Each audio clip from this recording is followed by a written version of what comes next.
A service of KIBMradio.com, the Internet's home for an all-old-time radio.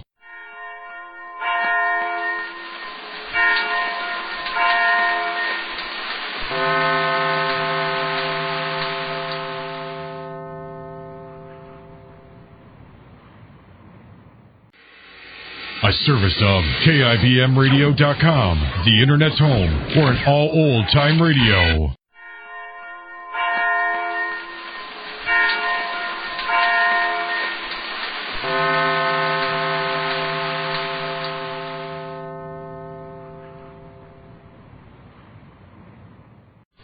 Evening, everyone. You are now listening to WLS, the voice of Prairie Farmer, America's oldest farm paper, Chicago.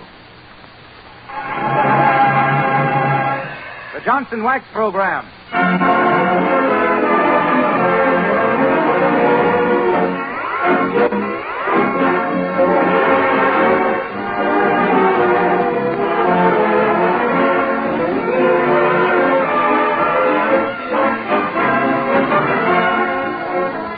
Good evening, everybody. The makers of Johnson's Wax negotiate a neat and nifty New Year narrative with nutty nip-ups and some notable novelty numbers by Rico Marcelli's orchestra, Emery Darcy, and those celebrated and celebrating self-starting citizens, Fibber, McGee, and Molly.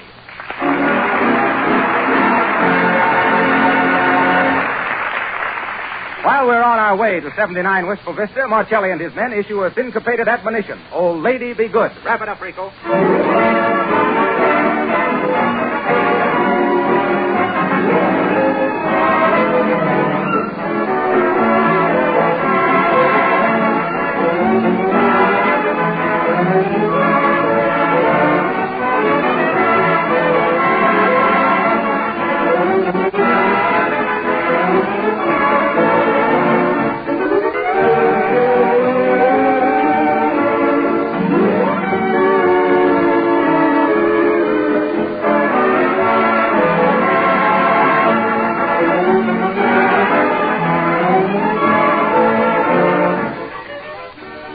You can have beautiful polished floors in a few minutes' time if you use Johnson's Glow Coat, the remarkable liquid polish that requires no rubbing or buffing.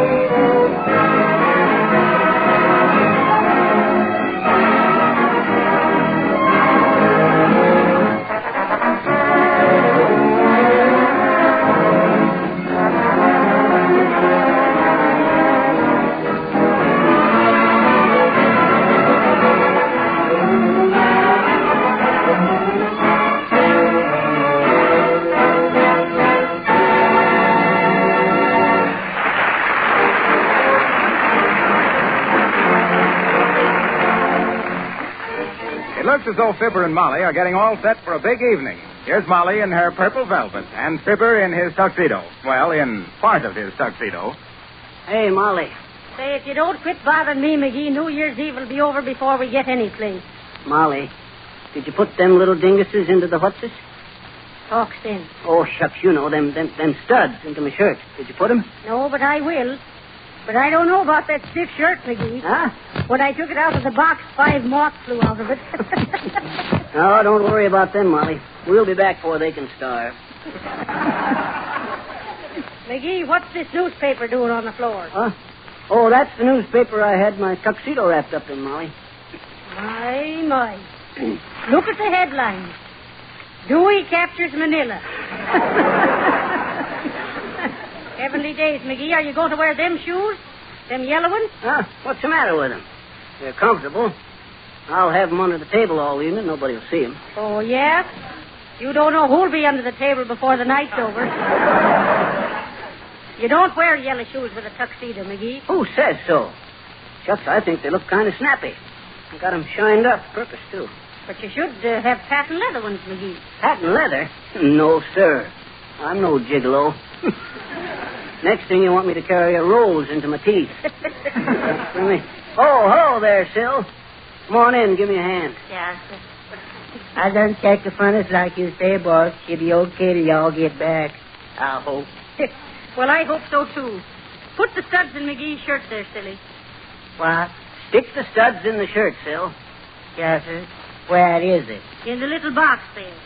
Now, if you two will... McGee. Huh? What's the matter, Molly? Look at them pants. They got more wrinkles than Rockefeller. Oh, shucks. They'll be okay after I wear them a while. Anyway, they look kind of like them little pleats that all the fellers is wearing. Wrinkles is wrinkles, McGee. Now, listen. The iron is all attached in the kitchen and the ironing board is up. Let Silly go and press them pants. Yes, ma'am. I can do that. All right. No. You stay here and get that shirt fixed, Sil. And say, you ain't putting the right studs in the right holes. You got the cuff button in the front and the collar button. Here, watch me. You hold the shirt like this here, see? Take the stud in the right hand like this. Stick the point in the buttonhole. Press down. Dad dread it. Well, anyway, that's the way you do it. I get it, boss. Take a little shirt like this. Take a little stud in here. That's it. Push down and rip a little hole like this. Dad dread it, still tearing the shirt ain't part of it. For heaven's sake, go do your pressing, McGee. I'll show Silly how to fix the shirt if there's anything left of it. Okay. But I'll make a valley out of that boy yet. Hey, Sil. What? When I lift my foot, yank the pants off. Yes, sir. Now, easy now.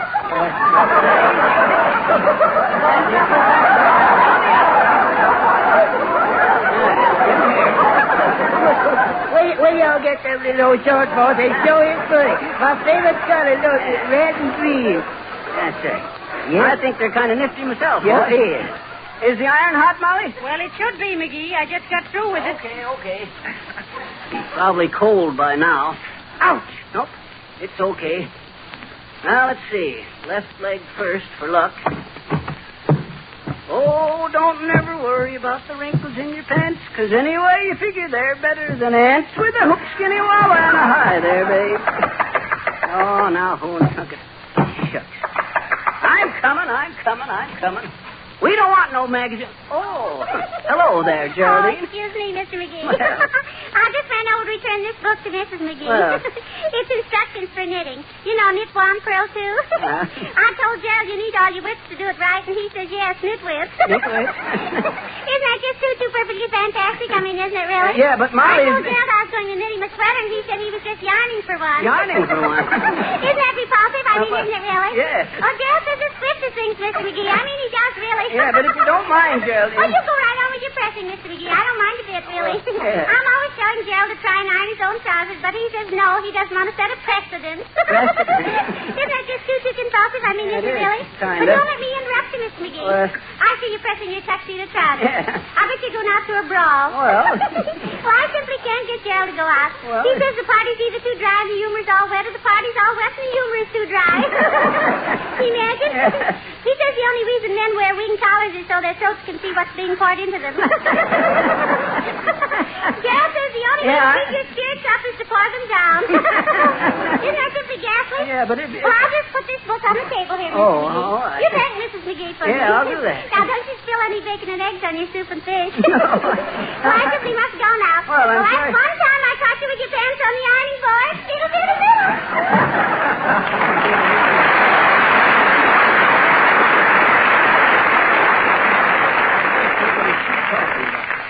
Who was talking to you, McGee? Geraldine, why?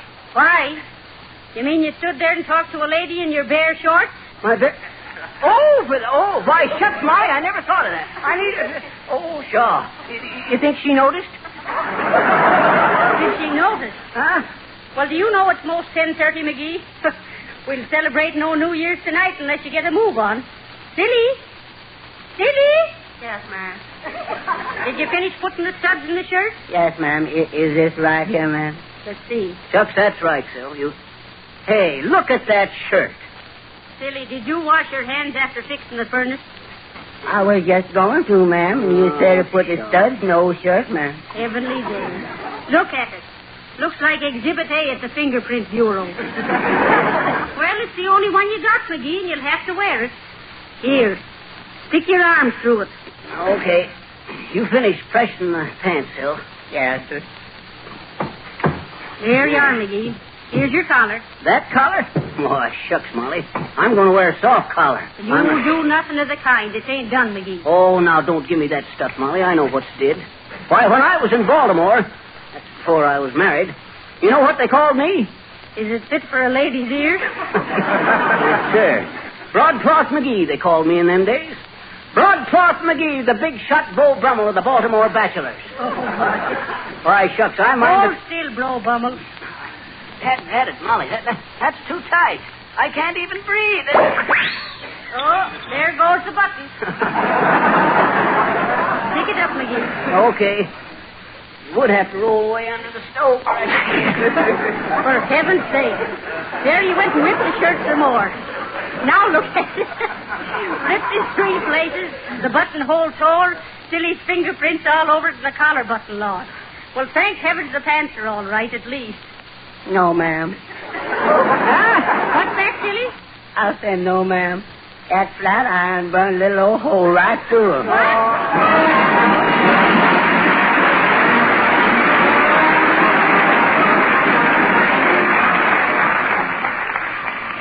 You really save yourself hours of work when you start using Johnson's Glow Coat on your floors and linoleum.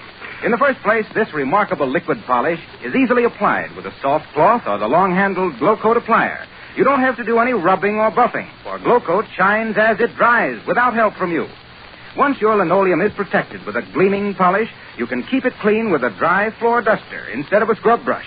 Dust can be whisked right off the shining Glow Coat surface. Soil spots are easily wiped away. Avoid sticky, cheap polishes that become smeary and collect dust. Johnson's Glow Coat sheds dust and dirt and gives a longer-wearing polish. And now, folks, here's Audrey Call with her violin in her own special arrangement of When Day is Done. Audrey Call.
And here are the Merry McGees leaving the house for their big evening.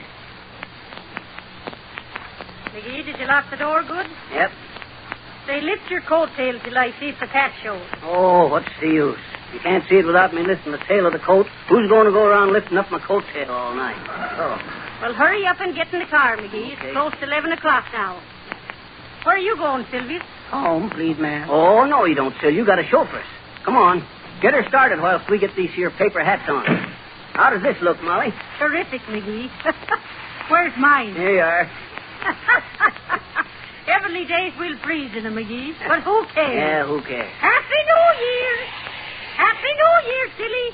Yes, ma'am, I guess so. Come on, Molly. Get in. Are you ready, Sil?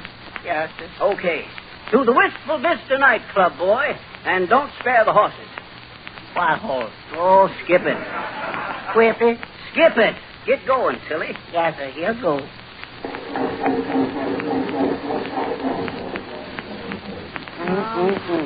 Battery dead, boss. What say, Sil? I said that little battery dead, boss. Oh, dear. But here come little old tax cab, boss. Maybe he give us a push. Hey there, Yoo-hoo, mister! Hey, cabby. Yoo-hoo, Mr. Taxi Cab Man. Will you give us a push to get started? He gonna do it, boss. Hi there, brother. Happy New Year.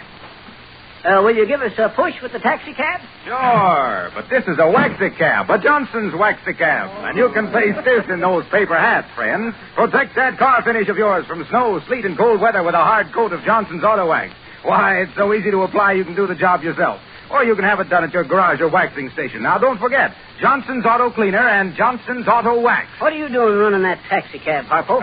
Isn't it expensive to run such a big car, Mr. Wilcox? You used to drive a little one, didn't you? Sure, but being a Johnson salesman, I found I could save up to 1/3 with the large-sized can. Get it?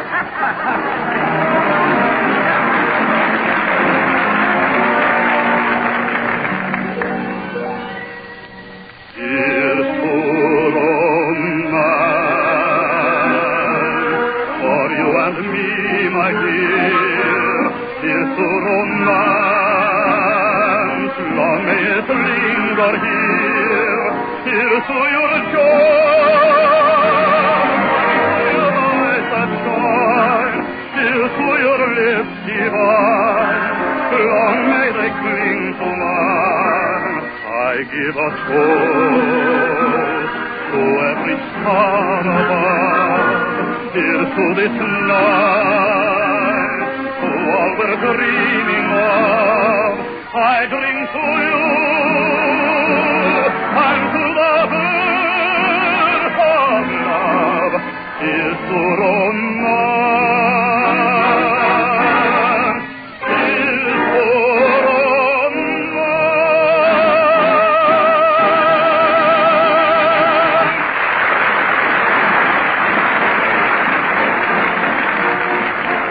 That was Emery Darcy singing Here's to Romance. And now back to the McGees. They're off at last, whooping it up toward the Wistful Vista nightclub, where they plan to see the old year out and the new year in. Listen. Step on it, Sil. Whoopee! Yoo-hoo, officer. Happy New Year. horse fellas. You hear that, McGee? Oh, shucks. He done gave you the wrong answer, ma'am. He should have said the same to you, ma'am. Shucks, we ain't got the right response yet tonight. Bunch of dad-ratted sourpusses, if you ask me. Oh, Happy New Year there, neighbor! Did you see the dirty look, McGee? Oh, shucks, what do we care? I'm going to enjoy this evening if it kills me. Whoopee! Hail, hail, the gangs all here. What the... Oh, good evening, ma'am. Happy New Year, ma'am. Happy New Year to you, ma'am. Why not? The dad-ratted town's gone Republican. Come on, silly, step on it. Well, at least they'll have the right spirits at the nightclub. Here he is, ma'am, right here. Okay. Gotta get them brakes fixed. Come on, silly, we ain't got much time left. You go somewhere and wait for us, silly. No, ma'am, I'm waiting in the club here, ma'am. What's that, Sil? I say I'm waiting in this little club. What you mean you're waiting in this club? Waiting table, ma'am. Oh, waiting table in the nightclub here, are you? Yes. I didn't know that. Shucks, why didn't you say so, Sil? I didn't know it myself, but I read it in this little old radio script, boss. Well, come on, McGee. Leave the card here. Are you sure it won't freeze up? Yep, you can't. There ain't no water in it. My, it's a real quiet evening for New Year's Eve, McGee. Sure, but you just wait till 12 o'clock comes and watch things bust loose, Molly. Well, here we are. Check your hats and coats, sir? Want to check your coat, Molly? No, I'll take the wrap as usual. Good evening, sir. I'm the head waiter. Oh, Happy New Year, Bud. Thank you. Are we too late to get a good table, Mr. Head Waiter? Oh, no, I believe I can place you nicely. Walk this way, please. Oh, I can't, Bud. I ain't bow-legged like you. Oh, McGee, you're so funny. Why, it's real quiet in here, considering. Yes, madam, we run a very orderly club. Hey, your voice is kind of familiar, Bud. You know a fellow by the name of Harpo Wilcox? Why, you mean the famous Harlow Wilcox? Yeah, that's right. The one who's always talking about Johnson's Glow Coat? The no rubbing, no buffing floor polish that shines as it dries in 20 minutes? That's the feller. The one who talks about the attractive yellow can with the red stripe and the name Johnson's Glow Coat? That's him? Sorry, madam, I don't know him. Oh. Well, here you are. I think you'll like this table. You can see the floor show very well from here. That's fine. That's using the old head waiter.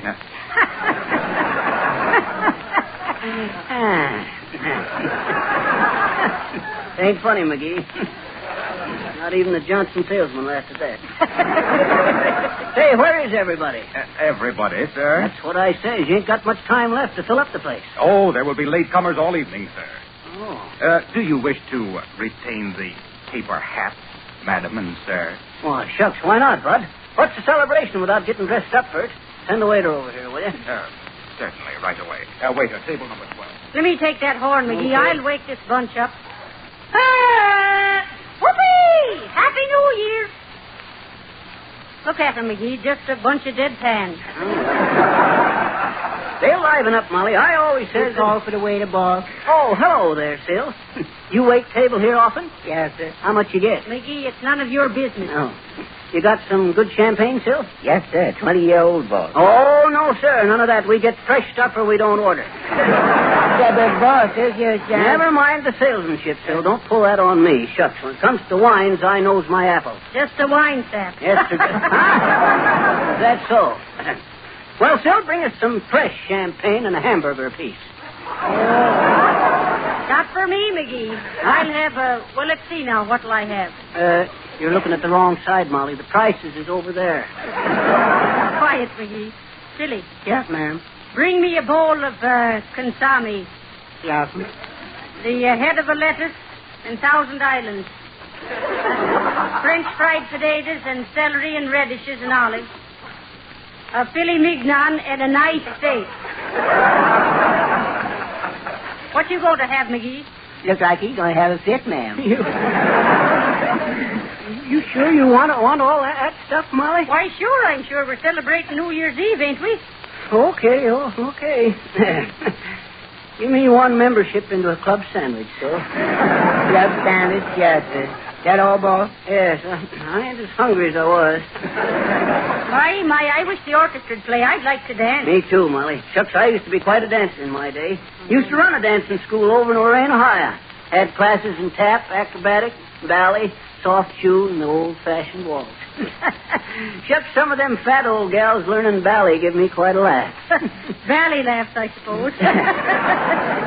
Now, I'll never forget the time I teamed up with Pasco de Mosco with a challenge buck and wing act playing the Orpheum time. And Gus' son. We was playing the Bijou in Scranton one week when... Say, is that cigarette, gal? I believe I want a cigar to celebrate with. Hey there, sis.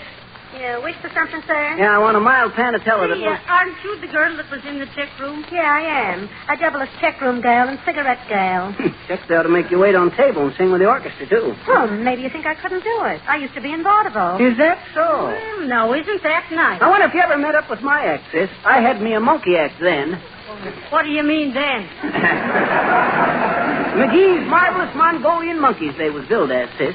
Clean entertainment for the whole family. I'm sorry. I don't believe I ever knew him. What did you do on the stage, dearie? Oh, me? Oh, I had one of them double voice acts, you know. High voice and low voice. You did, huh? Well, let's hear it, sis. Sure, do it once for us. Right. Look.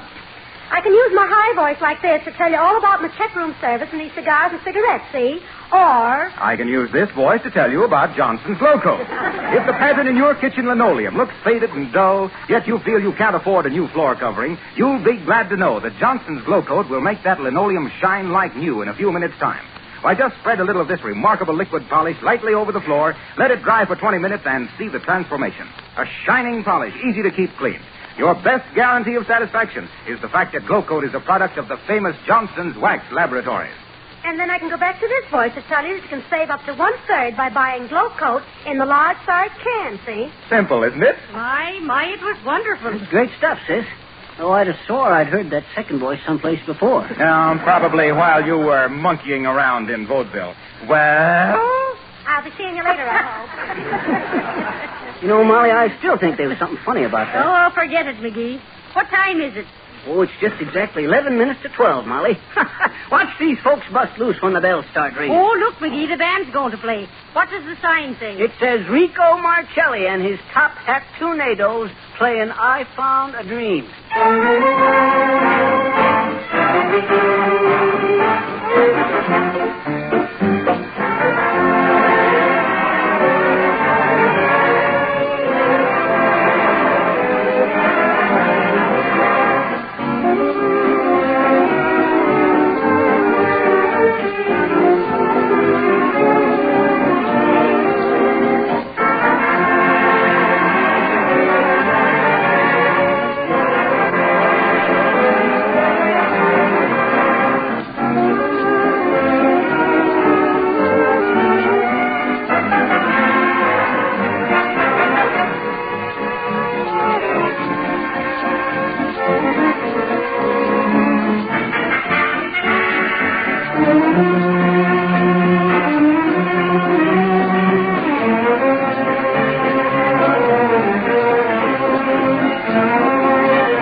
About 1 minute.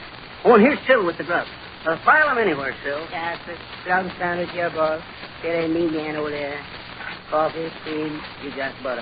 Was there anything else, boss? No, I guess that's all for now, Silly, but after things bust loose, you can bring that there champagne. And it won't be long. Hey, look, Molly. What? Look, 12 o'clock. Happy New Year! Happy New Year, everybody! Yippee! Happy New Year! Happy New Year! Get me up on the table, McGee. I'll give him an Irish jig. Okay, up you go, Molly. There. Happy New Year! Hey, look out, Molly. You're going to step in the butter.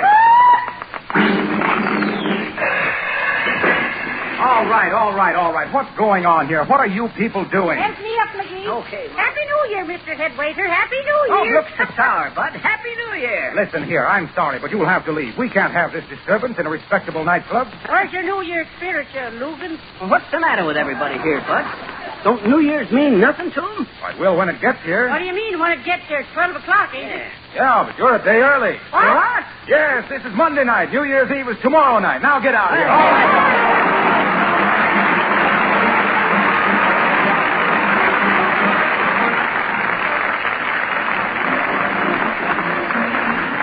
And so, until next Monday night at this same hour, when it will be the New Year, may we wish you health and prosperity in 1936. May your future gleam like a coat of Johnson's Glow Coat. By the way, you save 1/3 on the large size Cayenne. This is Wilcox, folks. Auf Wiedersehen.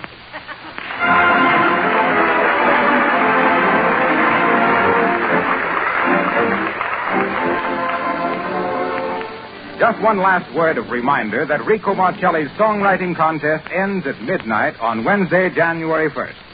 Owing to the large number of entries, it may be several weeks before the judges are able to select the winner, who will be promptly notified at that time. The winner will receive a $100 cash prize from S.C. Johnson & Son, and the winning song will be published with full royalty rights by Irving Berlin Incorporated and will be featured by Rico Marcelli on one of the future Fibber McGee broadcasts.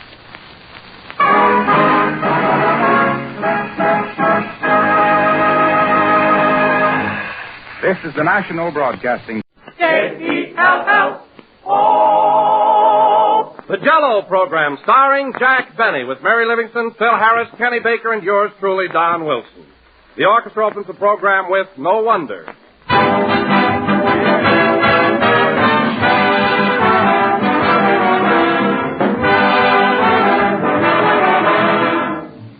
Well, here we are at the beginning of another year, and Jell-O wants to send greetings to all of you. And we've received a letter that makes a swell New Year's greeting for us. It's from a woman who's been using Jell-O year in and year out for the past 37 years. She is Mrs. C.C. Brown of Huntington, West Virginia. And listen to what she writes. We bought our first package of Jell-O in December 1902. We lived in the country then and made few trips to a store, so the Jell-O was a bit of a luxury, saved for the holiday gathering of kin and friends. Needless to say, Jell-O made a hit, and we've used it exclusively ever since. When I had my own home, I wanted something special. Nothing so filled the requirements as Jell-O. In all those 37 years of use, I've never had a package that wasn't perfect, and Jell-O is a prime favorite with my family.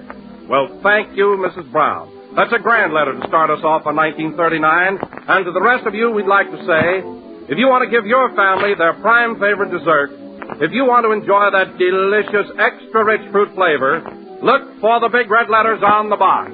They spell Jell-O.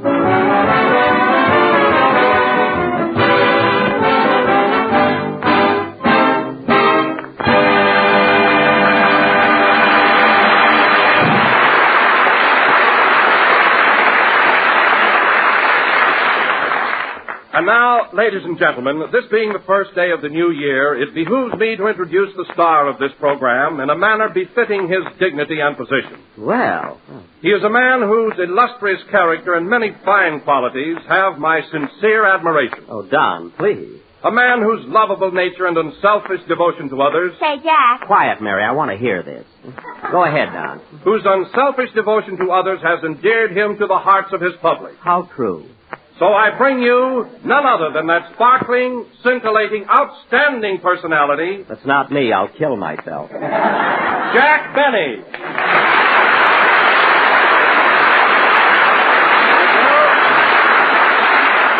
Thank you. Hello again. This is Jack Benny talking, one of the sweetest guys I've ever met. And, Don, I want to thank you for that beautiful introduction. You know, as a rule, a man has to be dead before he gets such a lovely tribute. Well, I wrote it just before the broadcast while you were lying down. Oh, you didn't expect me to get up, eh? Well, I am pretty tired after last night. Hey, by the way, Don, what did you do New Year's Eve? Did you have any fun? Oh, I had a swell time, Jack. Simply wonderful. That's good. First, I took my wife to a movie, and then we went to the Coconut Grove to celebrate. Well, that was nice. First a picture, and then the Coconut Grove. I suppose you danced a lot. No, my wife left her shoes in the movie. Well, there's nothing like relaxing at the cinema. I often slip my shoes off myself, but I'm getting so absent-minded I'm not going to do it anymore. You're not? No, the other night at Grauman's Chinese, I was clear down to my underwear before the usher stopped me. Oh, it was embarrassing. I can imagine. Well, tell me, Jack, how did you spend New Year's Eve? Any excitement last night? Well, I had a fairly good time, Don. I took Mary to the Wilshire Bowl, you know, where Phil Harris is playing. Oh, you did? Yeah. Say, you had a pretty good time in my place last night, didn't you, Jackson? Yes, I had a nice time, Filson. But as long as it was your place, you might have seen that I got a decent table. What are you talking about? Your table wasn't so far away. It wasn't. I was so far from the bandstand, I couldn't even see the circles under your eyes.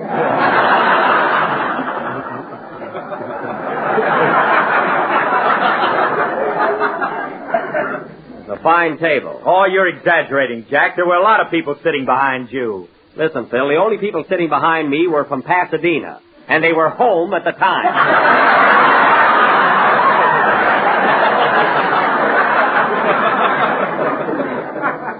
What a New Year's Eve. Well, Jack, maybe Phil couldn't help it. New Year's Eve is a big night, and after all, first come, first serve. That's what burns me up, Don. I was the first one in the place.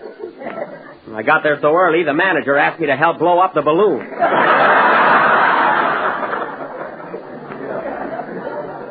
How do you like that?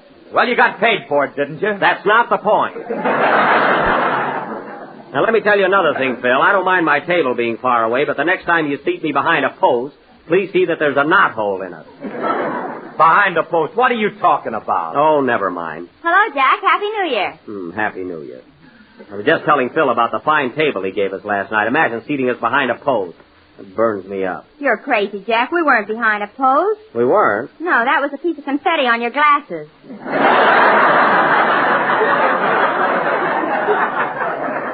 Well, why didn't you tell me? I nearly broke my neck trying to peek around it. Anyway, post or no post, we were certainly sitting far enough away from everything. Well, I'm glad we were. I was so ashamed sitting next to you with that old-fashioned tuxedo you had on. Why don't you buy a new one? Oh, how often do I wear a tuxedo? Besides, it isn't so old. It isn't? No. Go on. I put my hand in your pocket and pulled out a program from Ford's Theater. Listen, Mary, that suit might be a little out of style, but they're still wearing single...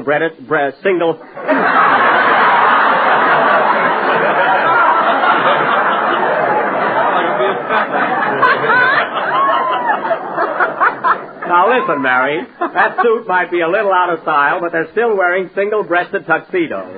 Not with a belt in the back. Well, they're coming back, so don't be so smart. Mary's right, Jack. Oh, she is. Your pants were so tight you had to wear your garters on the outside.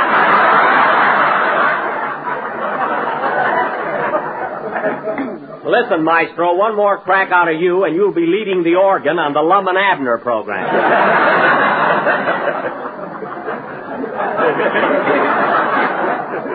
And another thing, Phil, the next time I dance by your orchestra, watch your baton.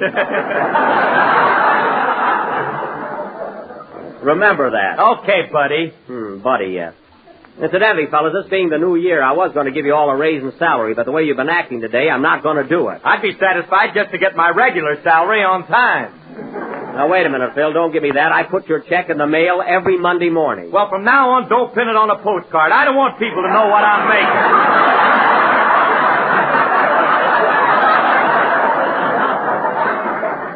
All right, Phil, cut out the beefing. Let's see if we can't inaugurate the new year with a little harmony. Oh, Jack, you want to hear something awful? What, Mary? Here it is, New Year's, and I forgot to write a poem about it. Oh, that's a shame. I'll sit right down and dash one off. Okay, hurry it up. I'll fill in a little time for you, Mary.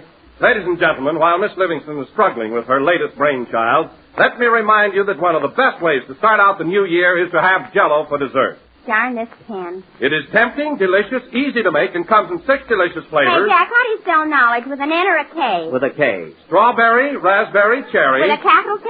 Orange. Yes, a capital K. Lemon and lime, for heaven's sake. I'm sorry, Don. And now, folks, going from the... All right, Jack, I'm all set. Why, Mary, is your poem finished already? Yeah? Gee, you work faster than George Bernard Shaw. Well, his beard gets in his way. Oh, that's right. What's the title of your poem? Goodbye, 1938. Hello, 1939. Well, that covers everything. Go ahead. Oh, Happy New Year. Happy New Year. Please don't be a sad and blue year. These last 12 months have been sublime. So goodbye, 38. Hello, 39. Well, so far, nobody is screaming. You just wait. Oh. I wonder who this coming year will be our favorite movie star. Will it be Garbo or Sonia Heine? So goodbye, 38. Hello, 39. 90. What has this year in store for us? For thee and thou, and thy and thus. Will Don get fatter? Will Phil be gay? Will Kenny get knowledge with a capital K? I doubt it. I'd like to ask you, if I dare, will Jack continue to lose his hair? Mary. And when it's gone, will it say away? Goodbye, 38. Hello, toupee.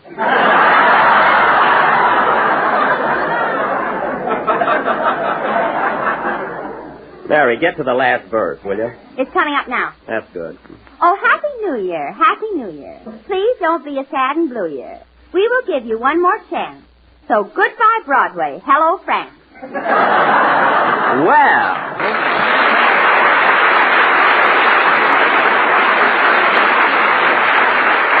Mary, you finally did it. Hey, Phil, do you think you can follow Mary's poem with a number? I'll try. Okay, hit it, boys. Wait a minute. Come in.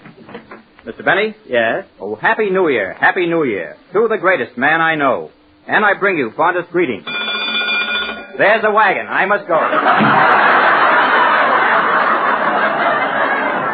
Well, I'm glad they let him out for our program. Play, Phil.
a Kiss, played by Phil Harris and his original orchestra.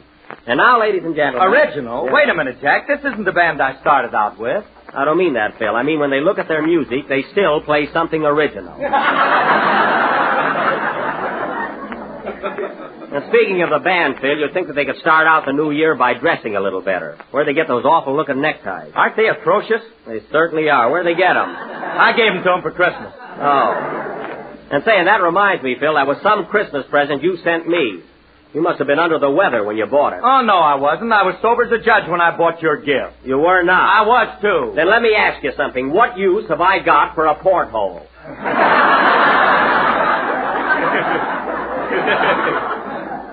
Isn't that a fine present, Mary? A porthole. Well, if your head gets any bigger, you can use it for a monocle. All right, don't make it any worse than it is. Oh, hello, Kenny. Hiya, Jack. Happy New Year. Well, Kenny, I see you're still celebrating. You must have had a good time last night. I'll say. I didn't get to bed until 10 o'clock. Gosh, I'm a wreck. Kenny, how can you be a wreck if you went to bed at 10 o'clock? I slept in a folding bed and I forgot to pull it down. Well, it's none of my business, Kenny, but would you mind telling me how you got into a folding bed without pulling it down first? I'm not going to tell till I get it patented.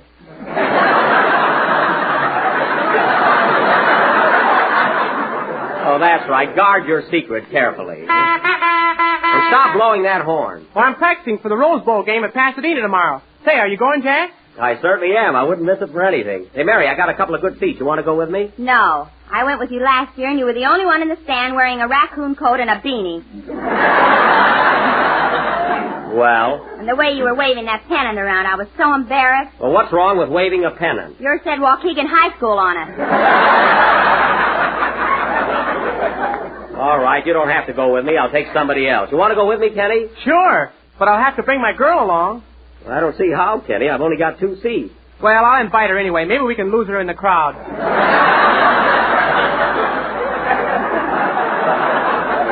Yes, that ought to solve our problem. Incidentally, I mislaid my ticket somewhere in the house. I hope Rochester finds them. Hey, Jack, who do you pick to win the game, Duke or USC? Well, Phil, I'm a USC man myself, and I think it's a cinch for them to win. Oh, you do, eh? Well, how much do you want to bet? I didn't say anything about betting, Phil. I just told you who was going to win. Well, if you're so sure about it, why don't you want to bet? Because gambling is naughty. And you know it. You mean because you're a scaredy cat? Scaredy cat, listen, Harris, what are the odds on the game? 2-1 on USC. All right, wise guy, I'll bet you 20 cents to a dime, and put up or shut up. Well, what are you stalling for, Harris? He's afraid if he wins, you'll fire him. That's it.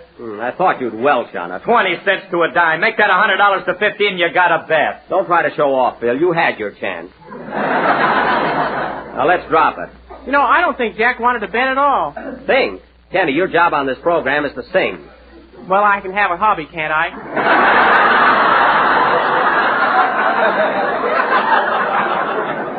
You better stick to stamps, Kenny, and go ahead with your song so we can get to do our play tonight. Okay. Hold it a minute. That must be Rochester. I asked him to call me. Hello? Hello, Mr. Benny. This is Rochester. Yeah, I was waiting for your call. Did you find my 2 tickets for the Rose Bowl game? No, I look high and low. I can't find them anywhere. Oh, gone it, that's a shame. Well, keep on looking. They might be in the house. They must be in the house someplace. Okay. So long. So long. Say, boss, can I have tomorrow off? I gotta go to a wedding in Pasadena.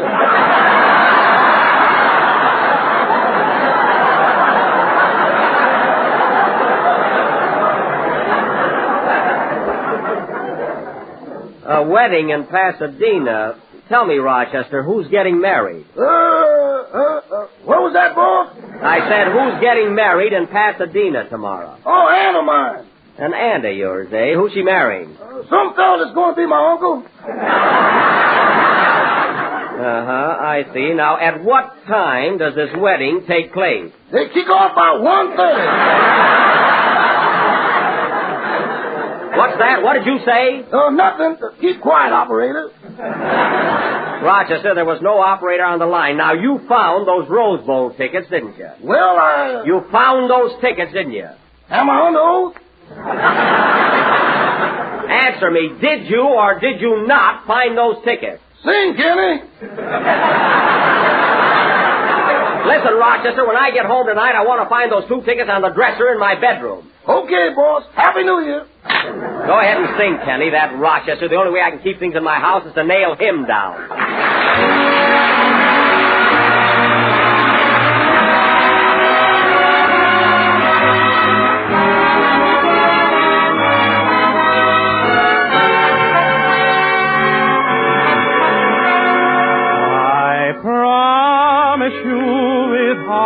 Sincere, that I will always love you, dear, that when you need me, I'll be near, I promise you.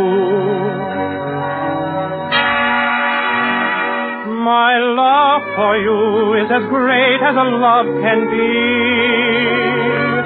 yet words couldn't quite express the way that I feel.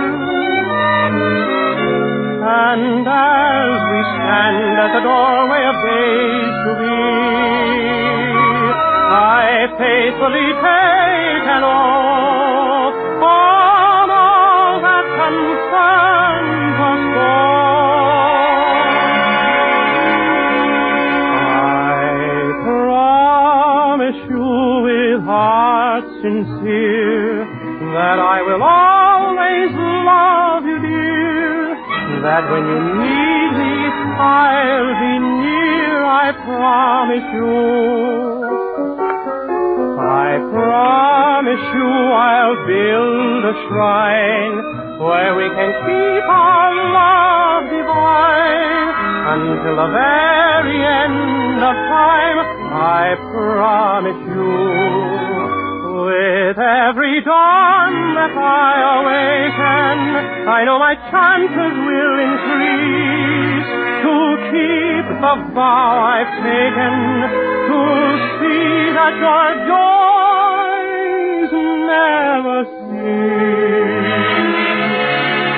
I promise you your heart will sing in what will seem eternal spring. I'll try to bring you everything I promise you.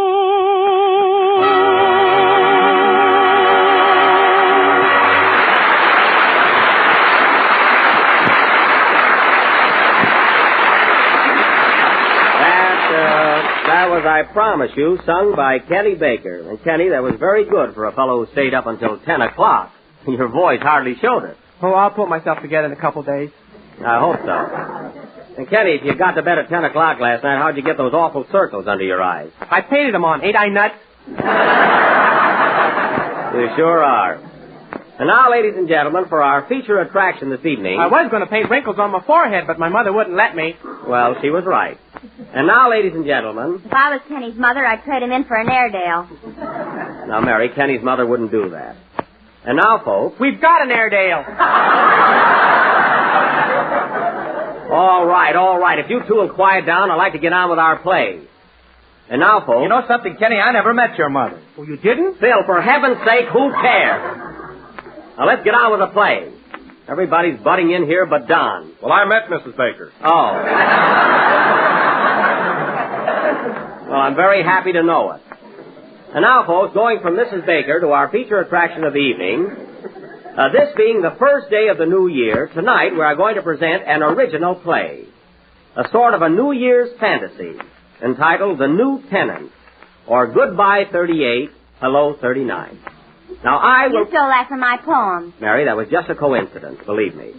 Now, in this fantasy, I will play the part of 1938. And Mary... You know, Jack, I read this play 4 times, and I still can't understand it. Well, in the first place, Kenny, our play is a little too deep. And in the second place, you're a little dope.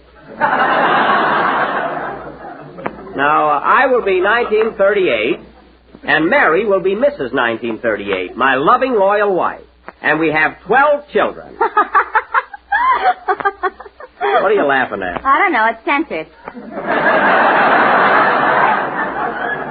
And keep still. Now, our play opens in the home of Mr. and Mrs. 1938, who live in a big round house called the Earth.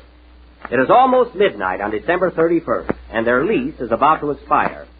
Curtain. Music.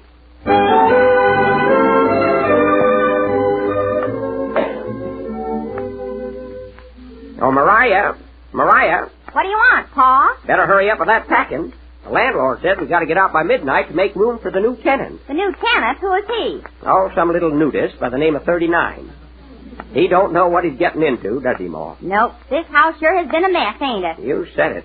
Remember a couple of months ago when the bathtub ran over and got New England soaking wet? I sure do. And say, Pa, what about the time last spring when the roof leaked and we had to hang Los Angeles out to dry? Wasn't that awful? Yep. Hey, Pa, turn on the moon. I can't see what I'm packing here. Okay. Hey, Moon. What do you want, you old fossil? I want some light down here. And quit winking at my wife. Okay. Say, you want some milk, too? Milk? Yeah, a cow just jumped over me. Well, I'll be darned. Quit gabbing, Pa. We ain't got much time. That's right. Darn those shooting stars, they're having a feud again. Doggone it, Pa. Even with all our troubles, I kind of hate to leave here. So do I. After all, we did have a lot of fun. Remember the time that scallywag Howard Hughes flew around our house in 5.5 days? Do I? He sure had me dizzy. And then that fella Corrigan, he started to fly from the kitchen to the parlor, and the darn fool ended up on the back porch. Say, Pa, did you pack up all the swing music? I'm doing it now. Flatfoot Bluesy with the Floyd. Might as well take that with us. Say, Ma, it's 5 minutes to 12. We better start rounding up the kids.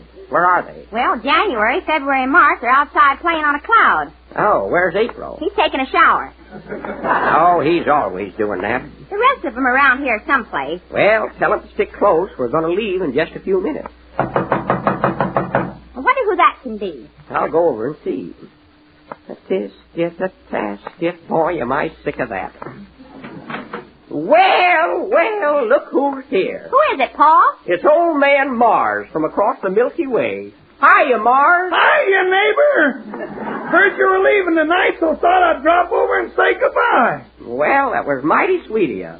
Say, I sure handed you a scare a couple of months ago, didn't I? You certainly... Hey, what was the big idea, anyway? Well, I really didn't mean it. I was lighting a cigarette, and I reached down in the Hudson River to put the match out. And what happened? Well, my hand slipped, and I gave New Jersey a hot foot. You sure did.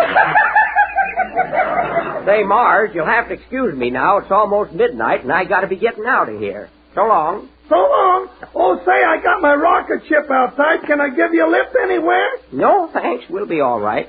Say, those rocket ships smoke a lot, don't they? Yeah, the exhaust pipes are bad. I just flew by heaven, and now angels really got dirty faces. Well, if you pass by the other place, give my regards to Fred Allen. So long, Mars. So long. Well, Ma, it's almost midnight, so put on that silly hat of yours and let's get going. Okay, Pa. There's the first stroke of 12. I wonder what's keeping the new tenant. Don't worry, he'll be here. Doggone, Ma, I forgot to find out where we're moving to. Thought you bought a place over on Jupiter. No, but I took a look at Venus. Time's a-fleeting. We can't leave until that little brat gets here. That must be him now. Yep. Come in. Well, hello, young fella. Are you the little New Year? I ain't Bobby Green. Well, my boy, come right in. Well, this is it, young man. Tell me, what do you think of your new home? Boy, what a dump. This house could stand a lot of fixing up. I know it, son. A lot of things wrong here, my boy. Yes, sirree. That Spanish shawl on the piano there is all ripped and torn. Need a lot of mending. And another thing, the china is just about all smashed to pieces. And while I think of it, son, if you see some little lost sheep roaming about, try and find a place for them around the house somewhere. I'll do what I can. For heaven's sake, let's get going. Just a second more. Now, there's just one more thing, young fella. What's that? May not sound like much, but it's a mighty big issue. Your greatest worry, my boy, is going to be to pick out a Scarlett O'Hara. That had me groggy all year. Come on, Pa, you're talking too much. I am coming, Ma. Say, young fella, you want any Jell-O, you'll find plenty in the pantry. Thanks, old-timer. You're welcome. Happy New Year, young fella. Happy New Year. Come on, Ma, let's go.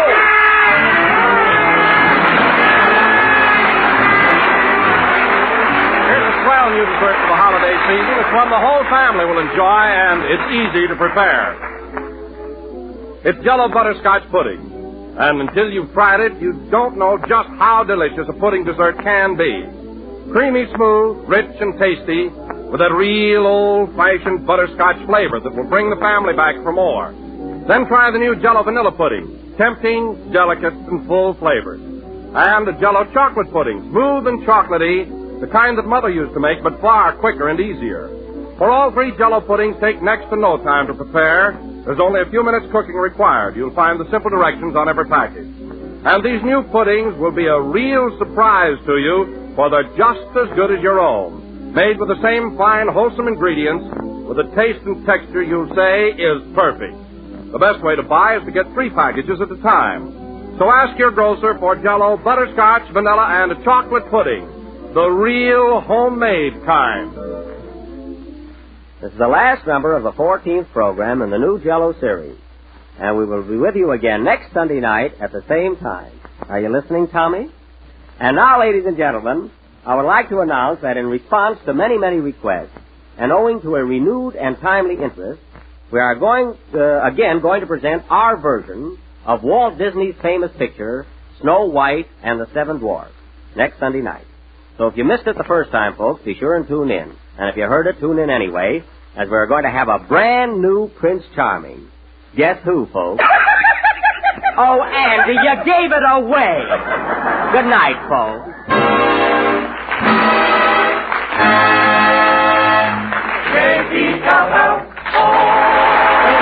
On the Jell-O program, courtesy of Mervyn LeRoy Productions.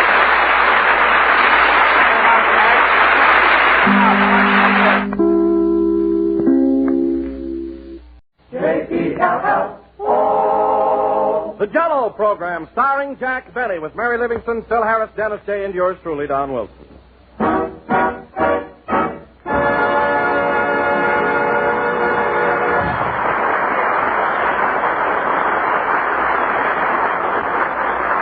That was Do I Love You, played by the orchestra. And now, ladies and gentlemen, in just a few short hours, we will welcome in the new year, 1940. So without further ado, we bring you a man who was once 19 and once 40, Jack Benny.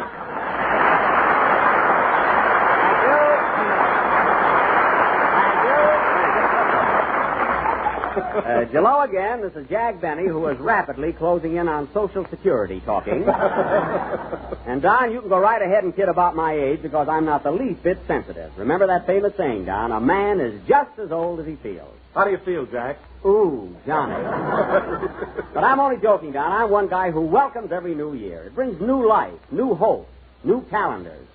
Boy, they sent me enough calendars this year to paper my living room. Now, Jack, don't tell me you hung up all the calendars people sent you. Why not, Don? They have gorgeous paintings on them. I got a honey from my tailor. It's a picture of a beautiful Italian girl sitting in a gondola with her reflection in the moonlit waters of the Grand Canal in Venice. Oh, it's a Lulu. From your tailor, huh? Yes, and right under the picture is this Italian girl's name, Pleaso Remito.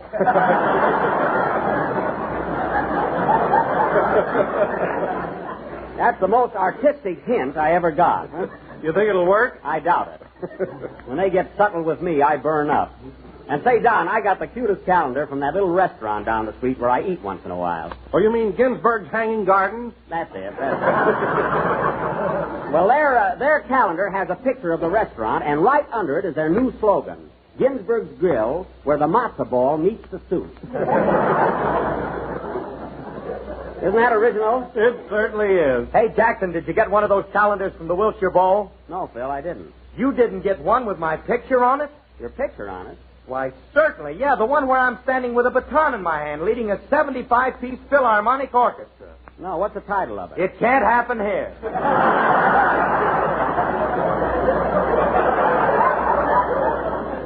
You said it. Phil, where did you ever have a picture taken with 75 musicians? Ocean Park, they do it with mirrors. I knew there was a trick to it. Oh, hello, Mary. Hello, Jack. Happy New Year, everybody. Happy New Year, Mary. Happy New Year. What are y'all talking about? Well, I was just telling Don and Phil about the calendars I got this year. Gee, I got them hanging in every room. Did you tell them about the one you got from your life insurance company? Oh, that silly thing. They got their nerve. What was it, Mary? Just a picture of a hand with two fingers crossed.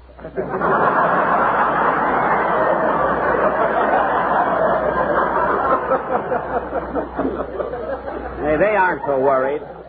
Say, I wonder who thinks up all those calendars. They sent me a bunch of them, too. And, Jack, you ought to see the swell one I got from the May Company. You got one from the May Company? Yeah. There's a beautiful picture of the store, and right under it says, "Come back, all is forgiven."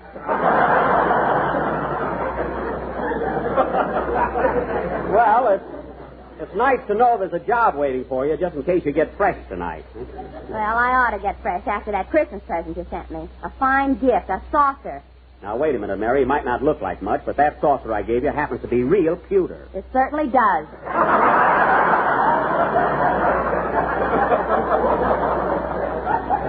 Well, there's no use talking to you. You just don't know a genuine antique when you see it. That saucer came over on the Mayflower. I believe you still had coffee in it from the Pilgrims. Well, the Pilgrims made very good coffee, so stop complaining.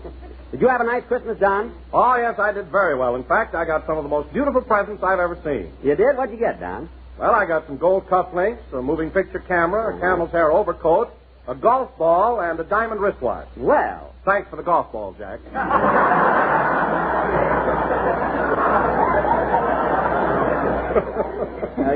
You're welcome, Don. You do play golf, don't you? No. Oh, well. You really ought to take it up, Don. It's great exercise for a fellow like you, and there's so many beautiful courses around here. That's fine. You give a guy one golf ball, and right away you want him to join a country club. Well? Why don't you give him a porthole and let him buy a yacht? Mary, before you continue, remember the Maine, the Alamo, and the May Company.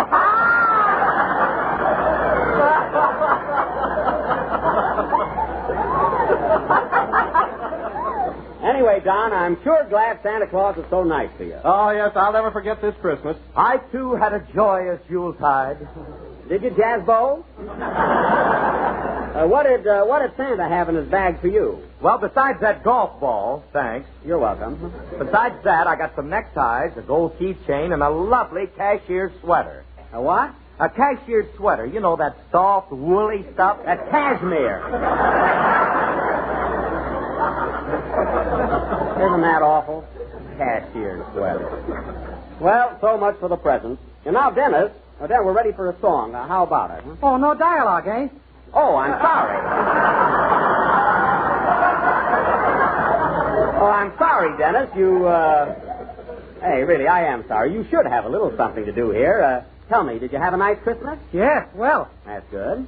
Did you get a lot of presents? Yeah, lots of them. I see. Did you enjoy them? I sure did. Well, that's fine. That's fine. Fine. Well, no laugh so far. Gets a better thing, eh?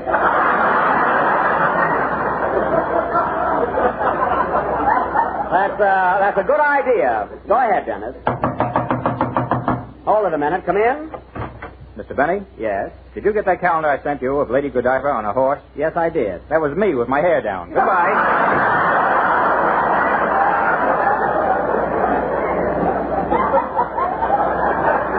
You ought to see him, folks. His head looks like a honeydew melon with ears. Sing, Dennis.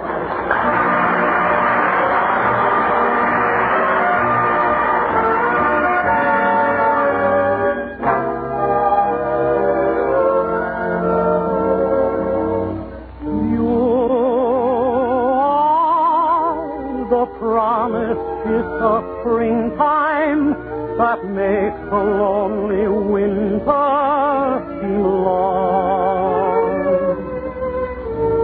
You are the breathless hush of evening that trembles on the brink of a lovely song.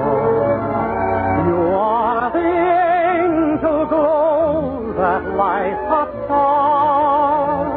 The dearest things I know are what you are.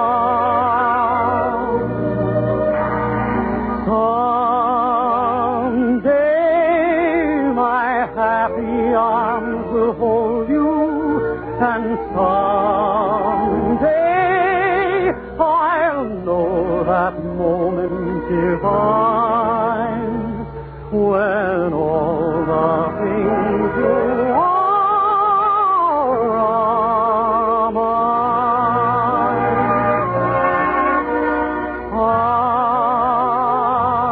If my heart could only find a voice, would you then be so willing? You are the angel glow that lights a star. The dearest things I know are what you are.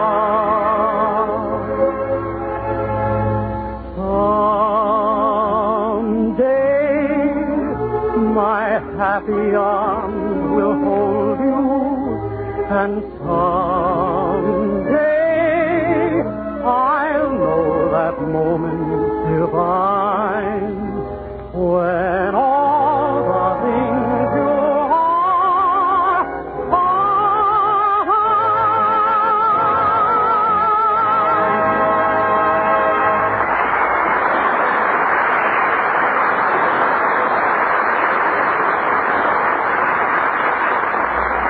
That was All the Things You Are, sung by Dennis Day. And just think, Dennis, that's your last song this year. It's the last time we'll hear your voice in 1939. Gee, time certainly flies, doesn't it? I'll say it does. You know, Dennis, it seems like only yesterday I was your age. Only yesterday I was 19. And the day before yesterday, Washington crossed the Delaware.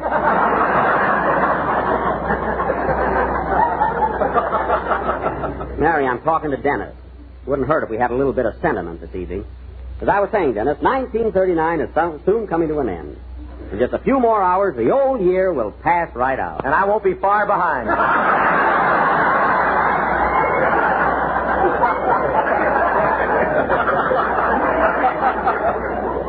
Last year, you won by 8 lengths. Well, I suppose all you guys are going to celebrate tonight, make whoopee and everything. Are you stepping out tonight, Don? Yeah, I'm going over to the Florentine Gardens and see Sally Rand do her fan dance. Why, Don, you're blushing already. How about you, Mary? Where are you going? I'm going over to Ginger Rogers' house. She's having a whole mob of people over, but she told me not to tell you, so forget it. Well, I know why. She's sore on account of those Christmas cards I sold her. What's the matter with her cards, Jack? I told Rochester just to print Ginger Rogers on them, and he underlined the gin.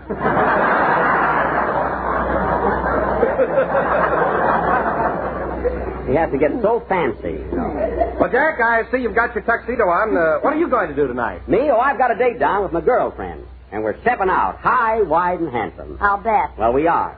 I'm going out with Gladys tonight. I got a big roll of bills, and I'm going to shoot the works. What's that bulge in your hip pocket? That's my dime bank. If necessary, I'm going to crack that open.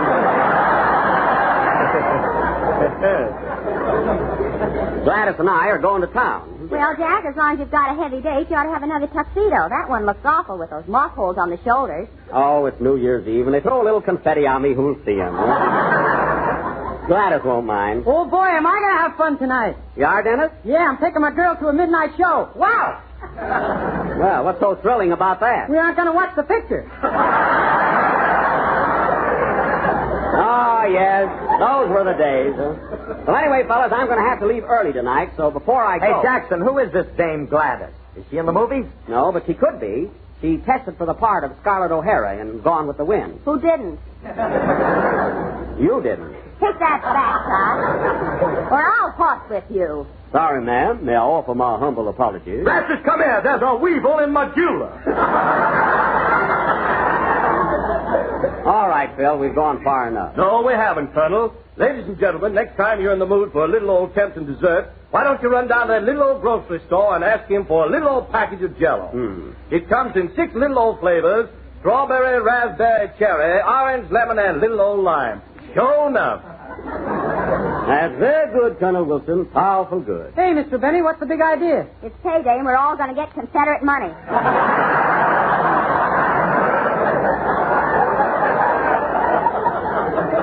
Well, I suppose that pays. Anyway, fellas, getting back to wherever we were, as I was saying, I've got a date, so I have to leave pretty soon. But before I go, I want to tell you all to be here early next Sunday because we're going to do a very important play. What's it going to be, Jack? We're going to present our version of William Pearlberg's outstanding Columbia film production. That sensational stage hit and screen masterpiece. That dramatic cinema achievement, Golden Boy. Thank you, Goldie. So remember, fellas, be here on time next week, as this is a long play. We'll be here. Don't worry. Well, I'm going to run along now. Can't keep Gladys waiting. Take over the show, will you, fellas? Sure, Jack. We'll carry on. Say, did you hear this one, folks? I call my girl Grapefruit because every time I squeeze her, she hits me in the eye. Squeeze me, Phil. I'll hit you in both of them. Now I am leaving. Oh, don't go yet, Jack. I want you to hear my New Year's poem. You can read it later, Mary. I haven't time now. Oh, just when I'm in a hurry. Come in. Hiya, Buck. Happy New Year, everybody.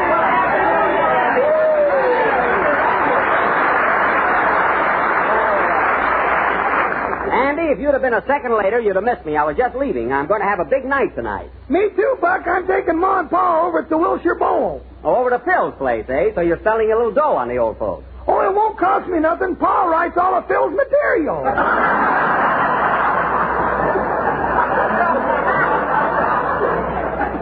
Well, I knew it wasn't Alexander Wilcox. So you're taking Ma and Pa to the Wilshire Bowl, eh? Are they going formal? Yeah, you ought to see Pa. Top hat, white tie, and jug. Well, taking a jug of corn to Harris's place, eh? That's like carrying coals to Newcastle. Well, I'll bet you have fun at that. Is your Ma going to wear an evening gown, Andy? I think so. She just had her tattoo retouched.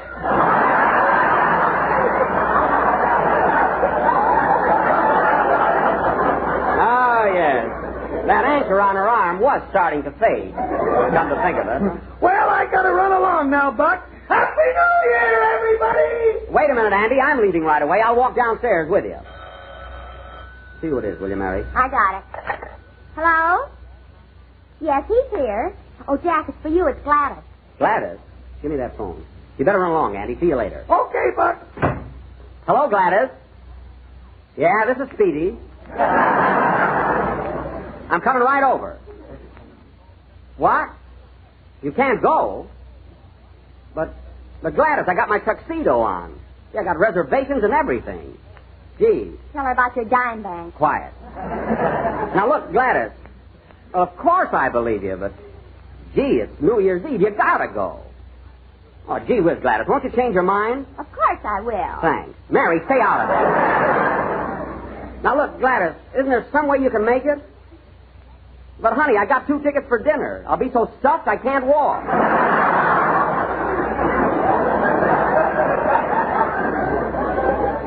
Well, all right.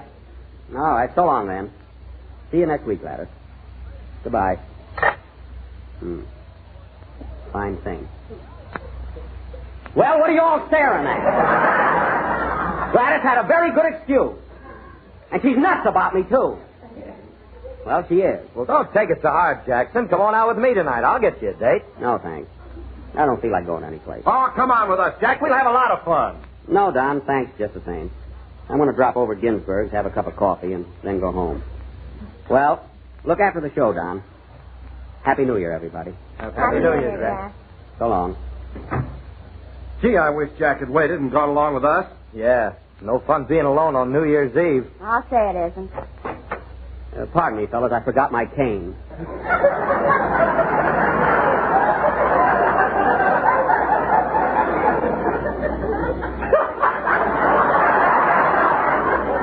Here it is. Well, so long. New Year's Eve, and I got to go home. Oh, well, it's just like finding the money. I guess.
Happy New Year, Mike. Oh, hello, Mr. Benny, and a Happy New Year to you, too. Is your program over? No, Mike, I just left early. Oh, Stepanotti. No, I'm just going over to Ginsburg's, have a cup of coffee, and then home. Well, Good night. Good night, sir. Good night. Oh, by the way, Mr. Benny, thanks very much for that golf ball. That's all right. So long, Mike. Happy New Year. Happy New Year, sir.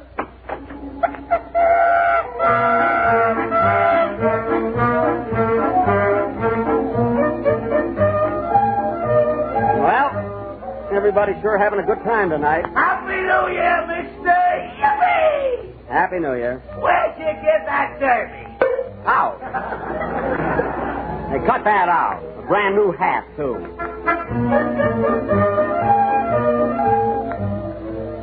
Boy, what a crowd. Well, here's Ginsburg. Hello, Sam. Happy New Year, Mr. Benny. Did you got my calendar? Yes, I did, Sam. I liked it better than last year. It's nothing fancy, and still it's for nothing, you know? Yes, it's lovely, Sam. Are you all alone tonight? Yep, just dropped in for a cup of coffee. With a tuxedo on, it's 5 cents extra.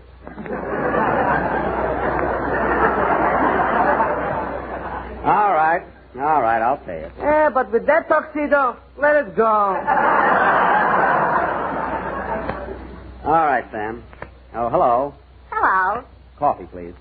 Would you like a sandwich or some toast with it? No, thanks, just coffee. Want a little cream with it? No, just some black coffee. Gee, I'm sorry about that. That's all right, Gladys.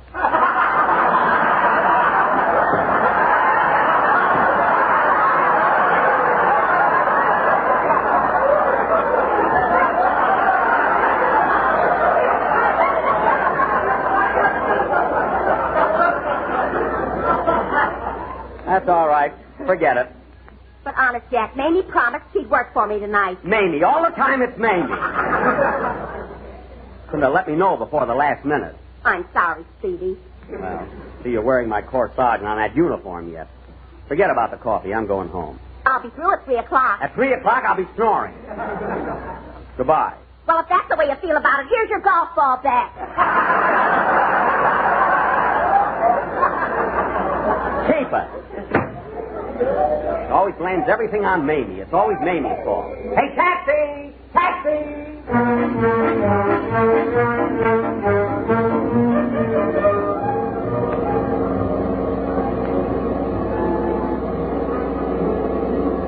This is the house on your left, Joe. Okay. What does the meter say? $1.10. Well, here's $2. It's all yours. Gee, thanks, Mr. Benny. You're welcome. Say, you sure you won't change your mind and go out with me and Mamie? No, thanks, Joe. Some other night. Good night. Good night. I could go out on a party with Mamie after what she did to me.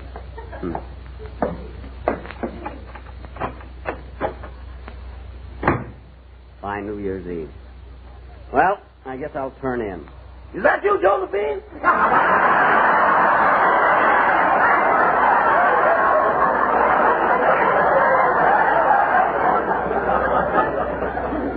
What? Uh-oh. Happy New Year, boy. Happy New Year. Rochester, I thought you were going out tonight and celebrate. No hurry, boy. Oh. On Central Avenue, Father Time lingers till we get rolling. I see. Well, I'm going upstairs and go to bed. Why don't you sit in the library? It's nice and cozy there with the fireplace and everything. I guess I will at that. Say, where's my sister and brother-in-law, Mr. Fenchel? Your sister, your brother-in-law, and your full-dress suit are out for the evening. I wish Leonard would stay out of my clothes closet. Where's our boarder, Mr. Billingsley? He ain't come home yet. Gee, that fire looks good. I'm going to sit down in this easy chair and relax. Do you want your bedroom slippers? Yes, Rochester. Take them off. And bring me a glass of milk, will you? Milk? Wouldn't you like something a little stronger tonight, boy? No, Rochester. I got a bottle of champagne right here. Can I pour you a glass? No, Rochester.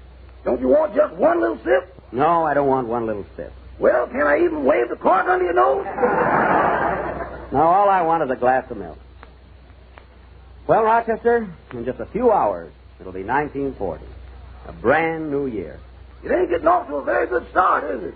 No, it isn't. With all this quarreling and fighting that's going on in the world. Yeah, that's bad. Yep.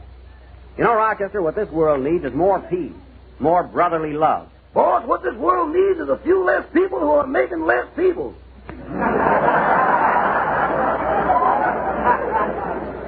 You said it. Throw another log in the fire, Rochester, will you? Okay.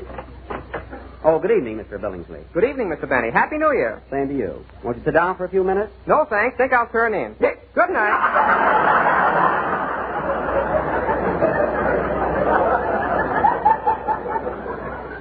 Good night. He's an awfully nice fellow, but I wish he wouldn't walk on his hands all the time. Rochester, turn on the radio. I want to hear how our program is getting along. It's over, ain't it? Not yet. So Happy New Year, Happy New Year. That is our wish. Oh, yes, indeed. From me and Don and Phil and Dennis and good old Jack. Are you listening, Speedy? Yes, I'm listening. Goodbye, goodbye, old 39. Here's good luck to all mankind. So Happy New Year once again. Good night, dear folks. This is the end.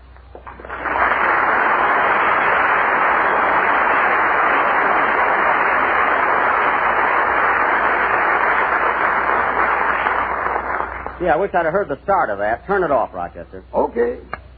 Well, I think I'll get to bed. Ain't you going to stay up and welcome the New Year in? No, I'm tired. Good night. Good night. Say, boss, I ain't going to get to bed till early in the morning. Do you mind if I sleep late? How late do you want to sleep? Till about Thursday.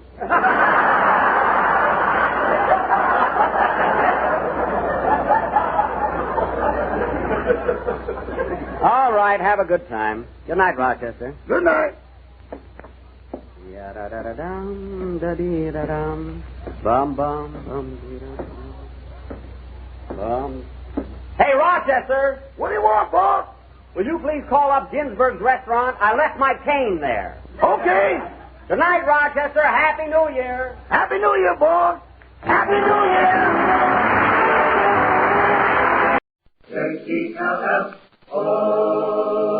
The Jell-O program starring Jack Benny with Mary Livingston, Phil Harris, Dennis Day, and yours truly, Don Wilson. The orchestra opens the program with Moon Over Tarzana.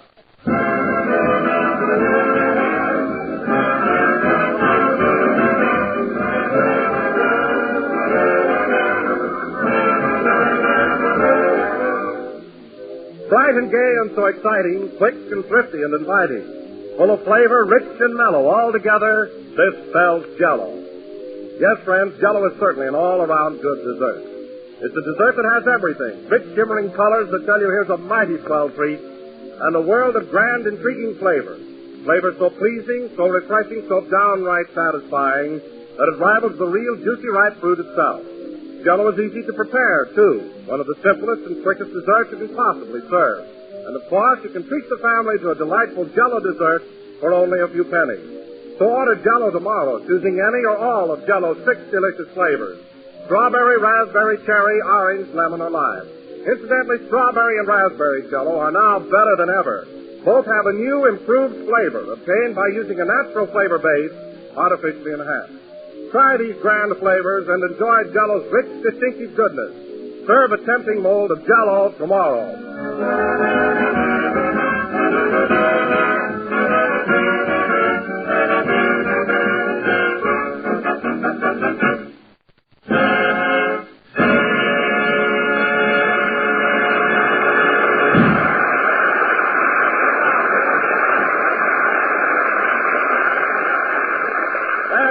Moon Over Tarzana, played by the orchestra. And now, ladies and gentlemen, this being the 5th day of January, we bring you a man who is still doing his Christmas shopping, Jack Benny.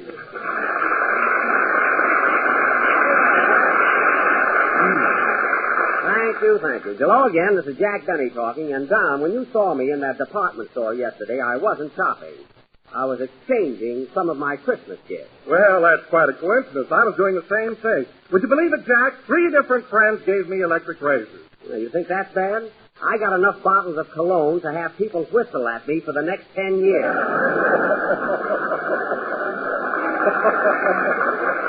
kidding, Don. I must have gotten 25 bottles of that stuff. Oh, what are you going to do with it all? I gave it to Rochester, and he's going to throw a cocktail party. He mixes it with orange ice and calls it a Central Avenue lullaby. But when you saw me in that store, Don, I was only exchanging the gift Phil Harris gave me. You were? Why, Phil told me he gave you a lovely present. Oh, it was lovely, yes, but I don't know, I didn't feel right in it. Oh, well, you shouldn't have exchanged it, Jack. You'll hurt his feelings. I don't care whether I hurt his feelings or not. I'm too old for an Indian suit.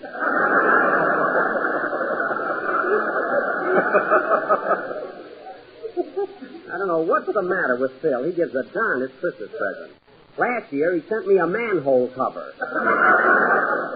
Imagine a manhole cover. Oh, yes, I remember that. What'd you ever do with it, Jack? What could I do? I put Home Sweet Home on it and hung it on the wall.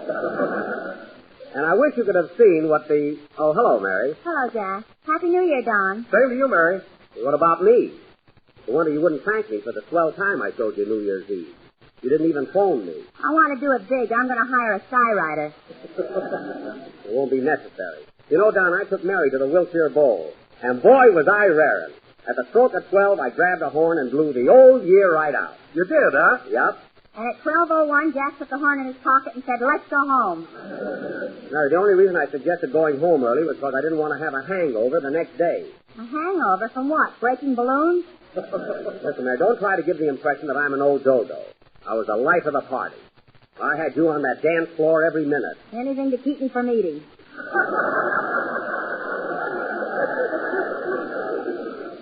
You ate, sister. Believe me. You had the special T-bone steak with French fried potatoes and choice of 2 vegetables, including tax, $1.29. You know very well you had a swell time. Okay, I had a swell time.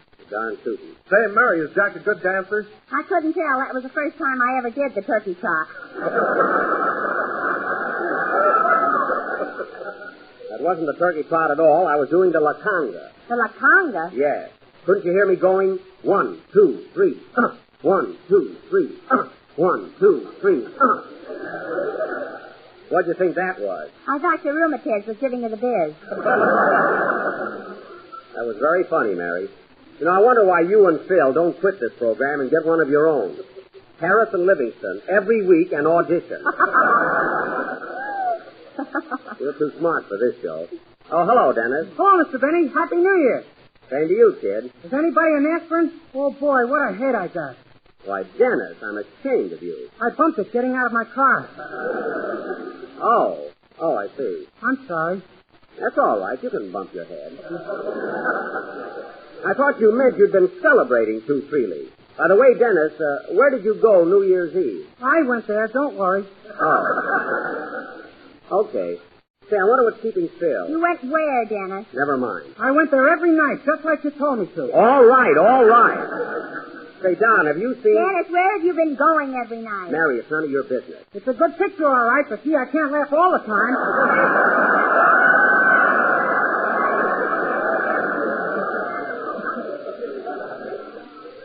Dennis, please. I'd rather go back to mowing your lawn. Now, Dennis, I don't want to hear another word about it. Why, Jack Benny, do you mean to say you've been sending the kid downtown to laugh at your picture every night? Mary, I don't know what you're talking about. Anyway, Dennis, it's time for your song. So let's have it. My girl laughed at Fred Allen, but don't worry, I kicked her. Now, Dennis, everybody's waiting for your song, so let's have it, please. What's it going to be? A brand new number called I'm Gonna Round Up My Love. That'll be fine. Go ahead. And by the way, if your girl thinks Fred Allen is so funny, get another one. Mary, stop looking at me like that. You hear? Oh, brother. Wish that kid wouldn't babble so much.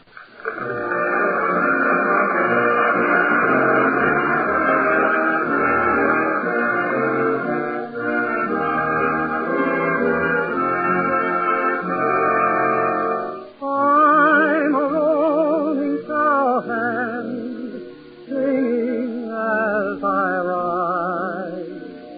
For my gal I'm a-searching, and a-needing her by my side. I'm gonna round up my love, gonna win her tonight. prairie moonlight.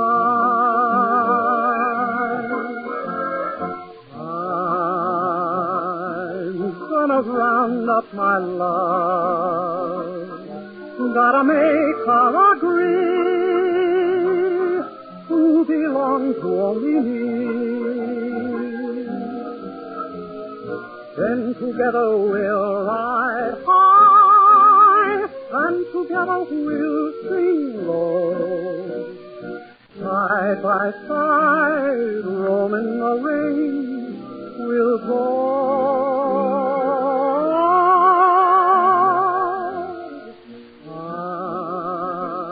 I'm gonna laugh to my gal, gonna make her my pal. I'm gonna round up my love. Yippee, yippee, I ride high. Yippee, yippee, oh, sing low. Side by side, rolling the rain, we'll go.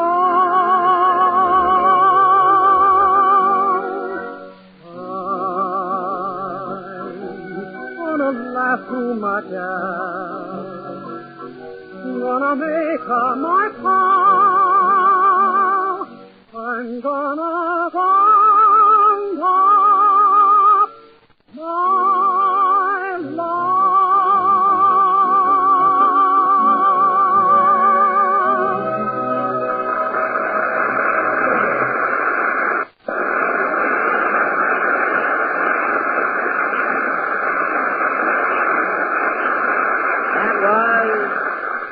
That was I'm Gonna Round Up My Love, sung by Dennis Day. There you are, Dennis. That was, well, you were in very good form. Thanks, Jack. Jack? Why, Dennis, what's come over you? You've always called me Mr. Benny. Well, I saw so much of you last week, I feel like we're old friends.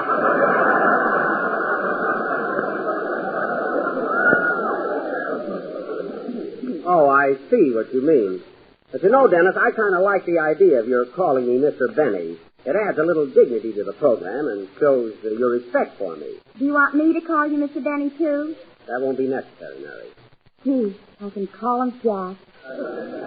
And now, folks. Wait till the girls at the May Company hear about this. Now, wait a minute. Don't get smart, Miss Livingston. Oh, do call me Mary. Now, cut that out. You asked me a question, I answered it. Now, let's forget it. Well, look who finally breezed in. Hiya, Jackson. Am I late? No, Phil. We realize that taking up a half hour of your valuable time once a week is quite an imposition. Now, hold on, Jackson. In fact, Phil, I think that next Sunday I'm going to have a microphone installed across the street in the pool room so you can say hi, you folks, without putting your cue down. Would you care for that? Now, before you bawl me out, Jackson, I want to tell you that I'm a changed man. You're looking at the new Harris. Oh, I am, eh? I'm not kidding. No. On January the 1st, I made a resolution. I'm going to cut out smoking, cut out drinking, cut out gambling, and I'm going to cut out staying up so late. Well, I'm glad to hear it. When are you going to cut out running after women? When they stop running.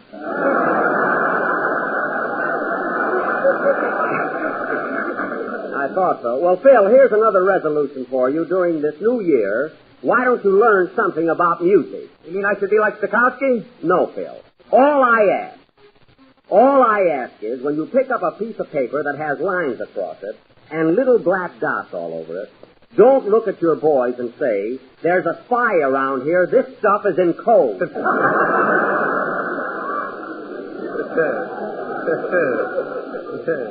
Little as they know, it embarrasses them. Okay, Jackson, that'll be another one of my resolutions. Speaking of resolutions, Jack, I've resolved that during 1941 I'm going to find new ways to tell people about Jell-O. You are, kiddo? Yes. Instead of telling them about strawberry, raspberry, cherry, orange, lemon, and lime, I'm going to mix them up and say strawberry, lime, raspberry, lemon, orange, cherry, and. Oh, the and at the end. Gee, they'll never dream it's the old Jell-O show. Anything else, Don? Yes. Remember how I always used to say, look for the big red letters on the box? Uh-huh. Well, this year I'm going to say it backwards. Oh, for heaven's sake. Box B on, letters red big, D for look. Well, mouth my shut.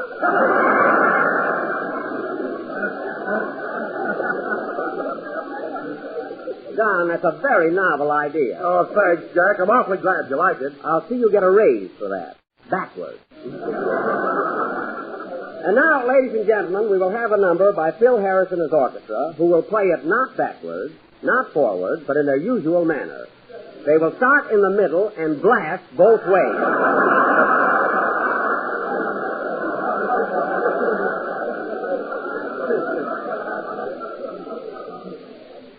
All right, Phil, let's have it. Okay. Say, by the way, Jackson, I got my expense account on our New York trip all made out. You want to see it now? No, Phil, I'll look it over later. What does it total up to? $3,427. Give me that. Let me see that expense account. There you are. I got the whole thing itemized. That's itemized. Itemized. If you don't mind, I'll look it over. Let's see here. Hotel room, $42 a week. That's reasonable. Meals for 2 weeks, $63. That's very reasonable. You don't have to read it, Jackson. It's in perfect shape. I'll just give it a quick glance. Now, let's see. Hey, Jack, look. There's one item you can't complain about. Where? Right there. Laundry for 2 weeks, 37 cents.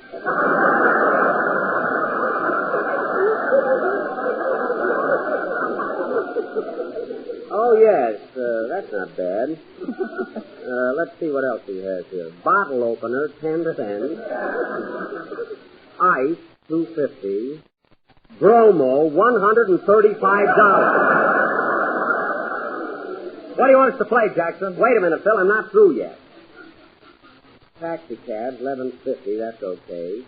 Charles Bagby, musical arrangement for orchestra, 37 cents. 37 cents? That must be the same guy that does his laundry.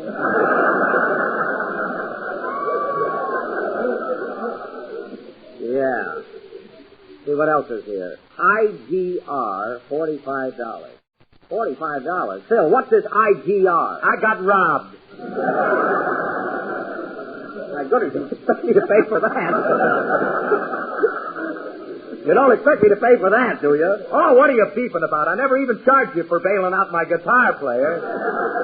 Oh, well, that's very sweet of you. Now, let's see. Well, here we are again. Bromo, 100. Phil, you and I will talk this whole thing over later. In the meantime, let's have a band number. Okay. Look at this next item, Mary. Elevator, $400. What could he want with an elevator?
There'll be some changes made, played by Phil Harris and his orchestra, where there will be some changes made.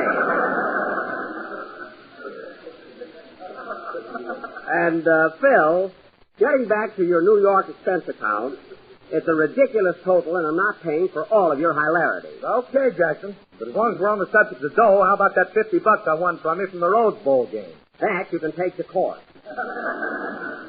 I didn't see the game, Phil, so the bet's off. I thought you'd squirm out of it. But, Jack, I thought you told me you were going to the Rose Bowl game. I did go, but I didn't say.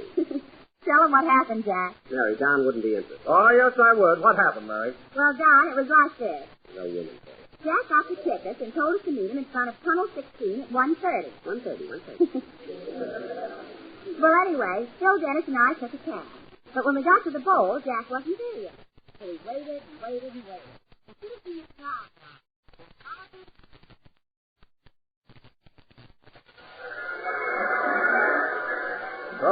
Programs, names and numbers of all the players. Program, miss. No, thanks. Come on, fellas, let's go in. We can't go in. We got to wait for Jackson. Yeah, he's got the tickets. I don't see why he didn't come with us. Well, you know how romantic Jack is. He's bringing his girlfriend Gladys to the game, and they're driving out alone in the Maxwell. Say, that little waitress ain't so bad looking when she gets dressed up. I think that Jackson's stuck on her. You said it. Yeah, he said it.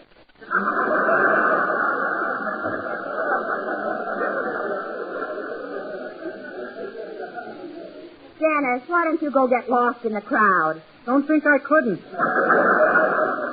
Hey, look, Mary, ain't that Jack and Gladys coming this way? Oh, yes.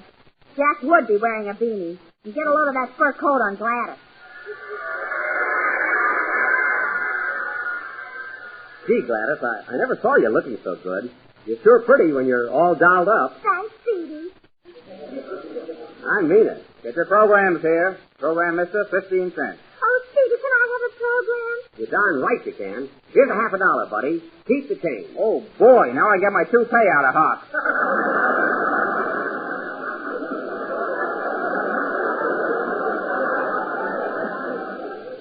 Now, here's the game, Gladys. Hiya, fellas. All set for the game? I've been waiting on you, Jackson. Come on. Say, Gladys, you know Mary and Dennis, don't you? Sure. Hello, everybody. Hello. You Gladys has a pretty fur. Did you trap it yourself? You know darn well I gave it to her for Christmas. Oh, pardon me, honey. Do you know Phil Harris? Do I? Hiya, Gladys. I'll have a ham on rye. Now, Phil, cut that out. Not working today. Come on, fellas. Here's our game. Let's go. Take it. Hold your own stubs, please. There you are. Oh, hello, Gladys. Hello, Eddie. How are you? Fine. Taking your old man to the game?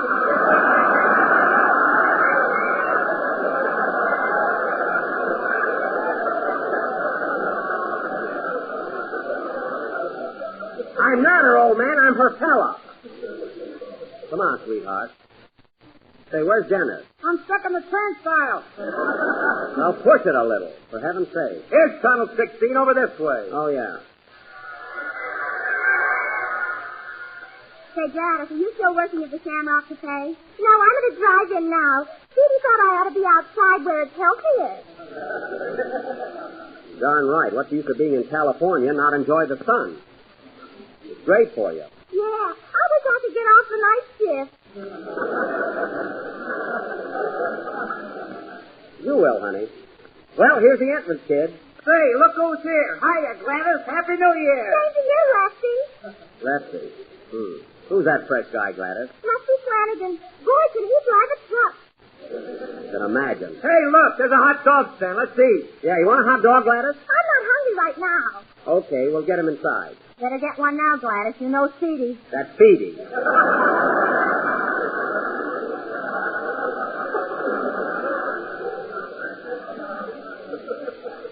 All right, I'll go over and buy the hot dog. Everybody wait here so you won't get lost. Hey, mister, 5 hot dogs, please. 5 puppies coming up? Oh, hello, stranger. Why, Grandma!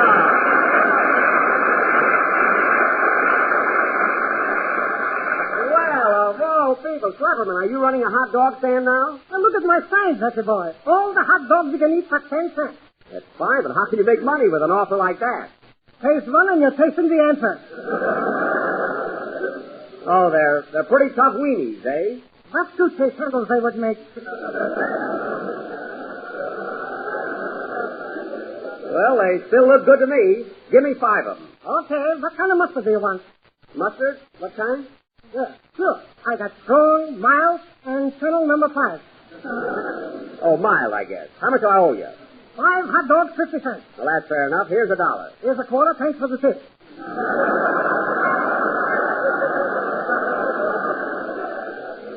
You're welcome. So long, Flap. So long. Get your and hot here. You ain't kept till you dine with Flap.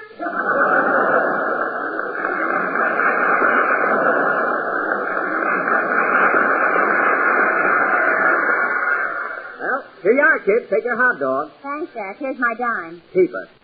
Everything's on me today. Pete, I'm thirsty. What are we going to drink with our hot dog? Here you are, Gladys. Put that back in your pocket. Phil, just for once, why don't you see a football game where 4 teams aren't playing? Now, where's Dennis? He'll be back in a minute. Oh.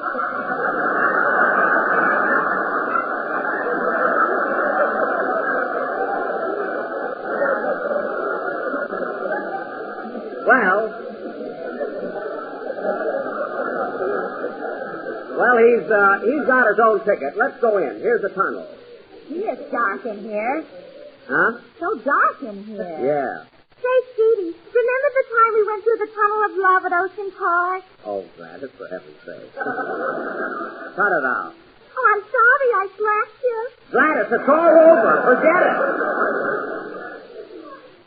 Now, come on. Subs, please.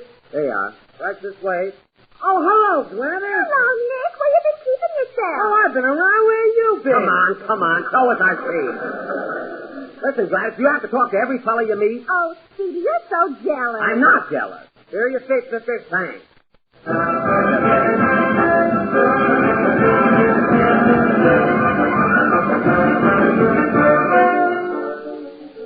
Say, these seats are all right, aren't they? Yeah, right on the old 40-yard line. Say, Jack, who's playing here today? 2 of the finest teams in the country, Stanford and Nebraska. Then why does your pennant say love thy neighbor on it?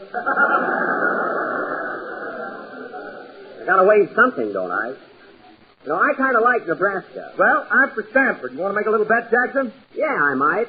Hey, Gladys, how are you? Oh, there's Lefty Gordon. Hello, Lefty. Another lefty. Don't you know anybody that's right-handed? Well, I used to go with him. Used to. You're going with me now.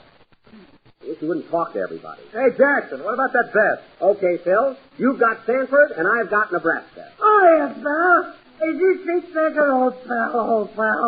Oh, fine. Yes, a young man has it. He'll be here in just a minute. Oh, don't mention it, pal. Hey, Freddy, yours is a friend of mine. This would happen to me. How much dough you want to bet, Jackson? Any amount you say, brother. Just name it. Okay, $50. 50, eh? Take another number, Phil. No. If he wants to bet $50, it's okay with me. Quiet. I want to hear the game. The game hasn't started yet. No, thanks. I never touch it. How do you talk to a guy like that? Look, Jack, here comes the Nebraska team. Oh, yeah. Gee, they're a husky bunch of fellas. Yeah, listen to that crowd. Yes, sir. You know, Gladys, I'll bet there are 90,000 people here. That's terrible. 90,000 people without a home. Oh, my goodness. 90,000 people. What are you talking about?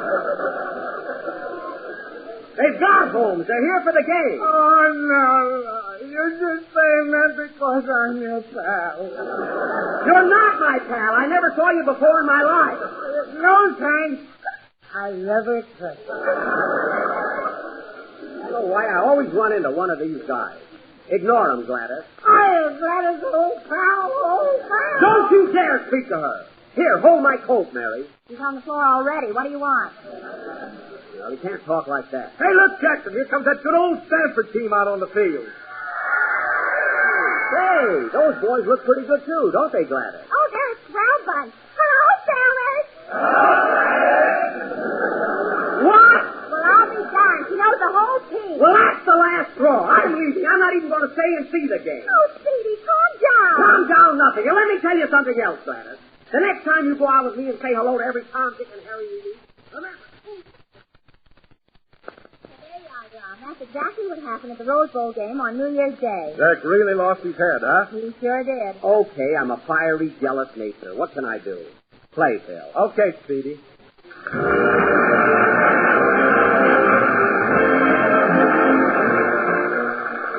Friends, before dessert at dinner tomorrow, why not serve the family a real surprise, something delightfully different, like apple snow Jell-O. a delicious combination of cold, spicy applesauce and crimson raspberry jello. Or try apricot pecan layers, crunchy pecan meats and golden canned apricots molded in shimmering orange jello. These are just two of the many grand treats that you'll find described in the new Calendar of Desserts book. In this big 48-page recipe book, you'll discover 365 suggestions for all kinds of novel and tempting desserts, pastries, puddings, cakes, cookies, and, of course, lots and lots of swell desserts made with delicious jello. And this unique calendar of desserts is just as beautiful as it is useful, too, full of lovely paintings and handsome photographs in brilliant glowing colors. So be sure to send for your copy right away. Just mail 10 cents, just 10 cents, in coin or stamps to me, Don Wilson, care of General Foods, Battle Creek, Michigan, and this handy day-by-day recipe book will be forwarded to you at once. Don't wait until tomorrow, friends. Send 10 cents for your copy tonight. We're a little late, so good night, folks. The Johnson Wax Program with Fibber, McGee, and Molly.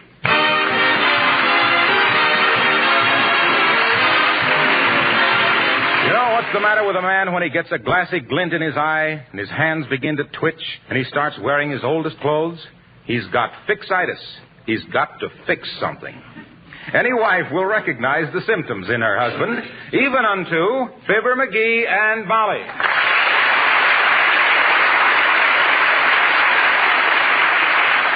McGee, what are you doing now? I can't tell you, Molly. You're going to be surprised, though, and I don't want you to come into the dining room until I get through. Now, no snooping. McGee, I never snoop when you know it. I flatter myself that I have less feminine curiosity than any woman I know. Yeah. You sure flatter yourself. Hey, you know where the pliers are? Yes, I do. Well, I wish you'd leave them alone. I can never find any of my things when I want them. Yes, sir. When you take my pliers, put them back where you got them. Yes, sir. Don't be so careless. Where are they? Sticking out of your hip pocket. Huh? Oh. Yeah, I thought those dining room chairs were getting a little uncomfortable. Say, why do you have to work in the dining room? You have a workbench and a tool chest all fixed up in the basement. Because, Mrs. McGee, you're using my workbench to stretch curtains on. And you dumped out all my tools so you could use my tool chest to put preserves in. And it's too hot working down there near that furnace, and besides, the light is better up here. What's the real reason? I saw a spider down there. Oh, for goodness sake. So you won't tell me what you're fixing, huh? Oh, secret. And don't look so worried. I can take care of it, all right. I installed that new chime doorbell okay, didn't I? Yes, except that it plays a different tune every time somebody rings it. Sure it does. Why do you think I hooked it up with all those player piano rolls? Well, I tell you, the milkman rang it yesterday, and it started to play Land of the Sky Blue Water, and was I ever embarrassed? Well, it works. That's the main thing. You got to admit, when I start something, I get results. Yes, but not the ones you expected. Well, even... Oh, I forgot to go to the newsstand. What'd you want at the newsstand, McGee? Some Greek newspapers. Why, you can't read Greek. And that's why I wanted them. I don't get it. Well, I want to spread them out on the dining room table so as I won't scratch the table. Oh. If I use American papers, I get started reading them and I don't get anything done. Well, now, is that bad? You wait. You're really going to be delighted when I get through. Now, remember now, Molly, no peeking. Oh, my. And to think I married him because he was so quiet and modest.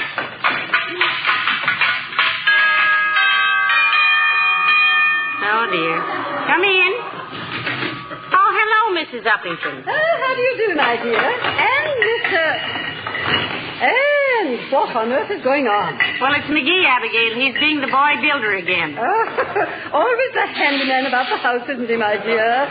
Well, he's always about the house. I'll go that far with you. Oh, McGee, Mrs. Uppington is here. Well, don't answer the door. Maybe she'll go away. Well, I must say... McGee, she's here, inside. Huh? Ah, you knew it all the time, you little joker, you. Yeah, sure, I knew it. Just kidding, Uppy, old Drip. Drip? Now, please, Mr. McGee. Yes, Drip. You always remind me of a bottle of lovely perfume, Uppy. slowly dripping its heavenly fragrance into the world to delight the soul of mankind. Oh, Mr. McGee, how sweet. Nice recovery, dearie. Yeah, I thought so. Well, how are slum conditions over your way, Uppy? How does it seem to get away from your own degrading atmosphere for a glimpse into the lives of the better element? Oh, Mr. McGee, you are so amusing, really. But sometimes I don't quite know how to take you. Yes, and sometimes I wouldn't care how you took him if you only would. Oh, don't fight over me, girls, and pardon my dirty hands, Uppy. I'm in the middle of a project. It's a secret for Molly. Oh, well, can't you tell just me what it is, Mr. McGee? I won't say a word. Cross my heart. Well, I don't know. Hitler crossed his heart, too, and then people found out he didn't have any. Now, please, Mr. McGee, don't mention me in the same breath with Hitler. I should say not. The only resemblance between you and Hitler, Abigail, is that you're not a man either.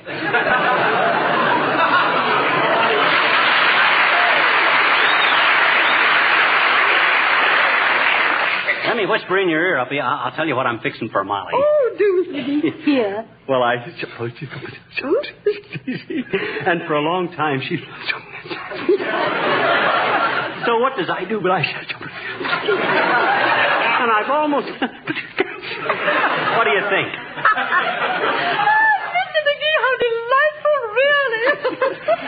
Say, look, Abigail, I was just going to make some tea. Now, will you stay a while and have a hooker of oolong? Don't you know, Mrs. McGee, I just stopped in to ask you and Mr. McGee to come to my New Year's Eve party. Well, I don't know, Uppy. What kind of a ball are you going to bounce? Oh, music and dancing and all that sort of thing, you know. A buffet supper at midnight. Oh, and Mrs. McGee, your Uncle Dennis has promised me he will mix up some of his special punch for the guests. Oh, he did he? Well, if Uncle Dennis mixes it, Abigail, it'll have more authority than the OPM. I'll say. That guy mixed me an eggnog last week when I had a little cold. Oh, and then did you go right to bed, Mr. McGee? They tell me I did.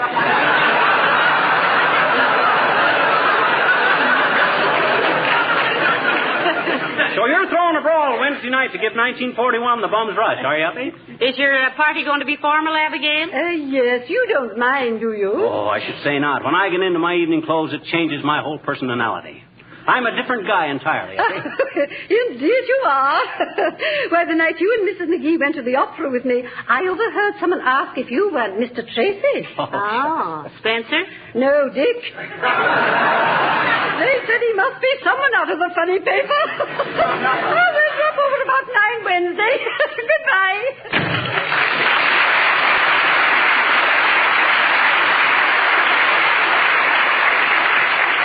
That triple-chinned old walrus. Now, take it easy, dearie. Personally, I always admired Dick Tracy. He's wonderful. Say, he is at that, ain't he? Come to think of it, I have got that same steady look in my eye. Sure. That determined chin. That well-chiseled nose. Hey, where's my chisel, Molly? I got to get to work. I can't be standing around here all day.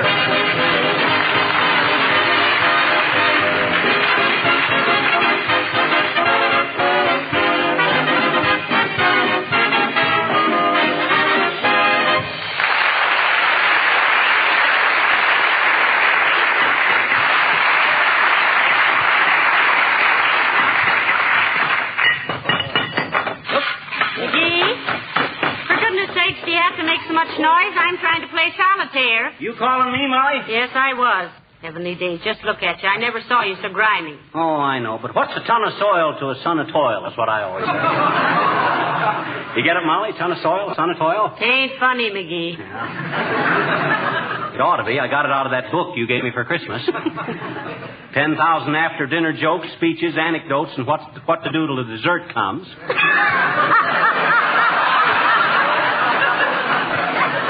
Trying too hard. There you are. Now listen, be a little more quiet. I'm trying to play a game of solitaire here.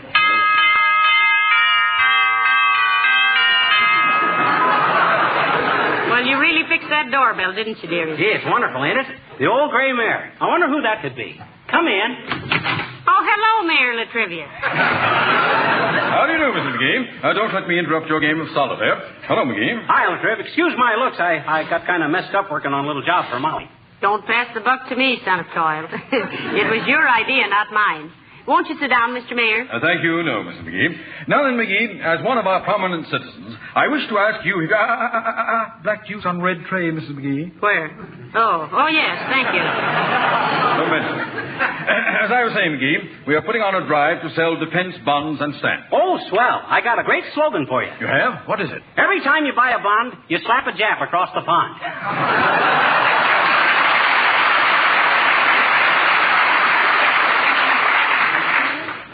How do you like it, Latrivia?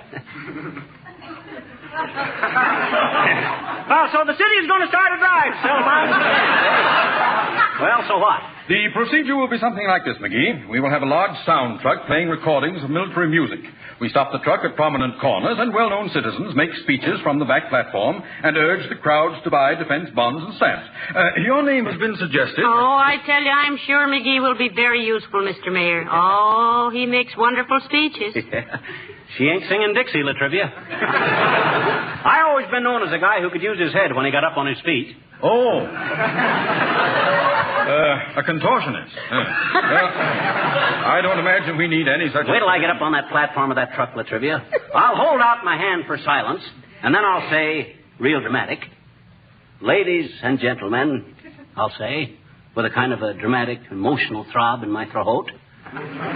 Ladies and gentlemen, would you like to hit Hitler, Mussolini, and Nipponese? Then there'll be a short cheer. Excuse me, McGee. You don't understand. I'll be making the speeches. Fine. You introduce me, and when I get up on that... You won't make any speeches. Well, then what's he doing on the truck? Changing the records for the military music. And meet me at the City Hall tomorrow morning. Good day, Mrs. McGee.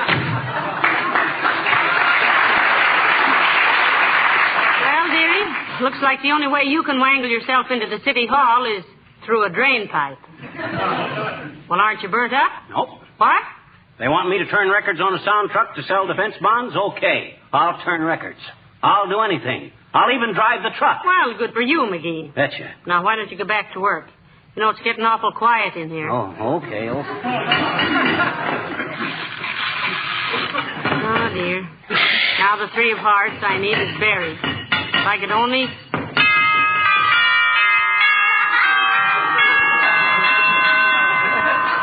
Mr. Wilcox.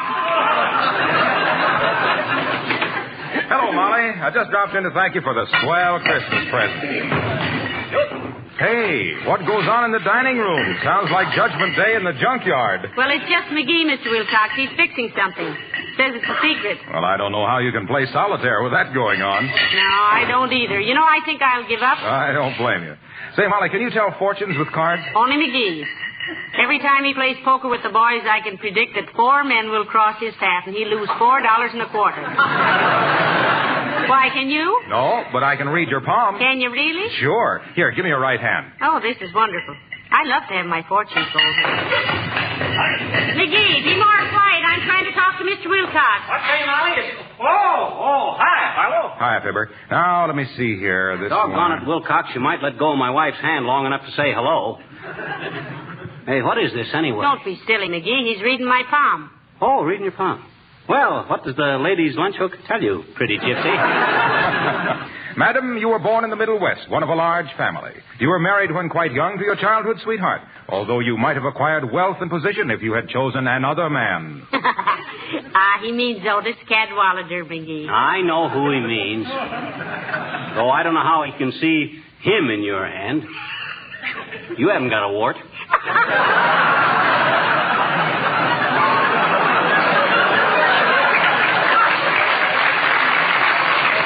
Come out even? He's always been a little jealous of Otis Cadwallader, Miss Wilcox. I have not. All that guy ever had was a mandolin, an underslung roadster, and an overfed look. Besides, what he got that... Hey, am I reading Molly's palm or not? Go ahead, Miss Wilcox. Well, I can see that the world has treated you very well. You've had a pretty easy life, you've been economical, and your married life has been very happy. You're an excellent housewife. You keep up appearances. You enjoy your leisure hours. Hey, you aren't even looking at her hand, you big fake. You're looking right out the kitchen door. Oh, what's the difference, McGee? He's told everything absolutely right. Say, how'd you know all that, Mr. Wilcox? I saw that can of Johnson's self-polishing glow coat out there on the table, Molly. That tells anybody you're a good housewife. You enjoy plenty of leisure, you keep up appearances, you're economical, and lead a pretty easy life because glow coat saves you time and money and beautifies your home. Oh, wonderful. I suppose you could look at a can of glow coat and see that she was born in the Middle West and was one of a large family. No, but she has a Peoria High School ring on her finger, and there's a large family portrait on the piano with Molly in the middle. Well, he's a regular Sherlock Holmes, dearie. Oh, any Johnson wax man can tell a lot about people by looking around a house. To be an expert on surfaces, you have to know what's underneath. See you later, folks.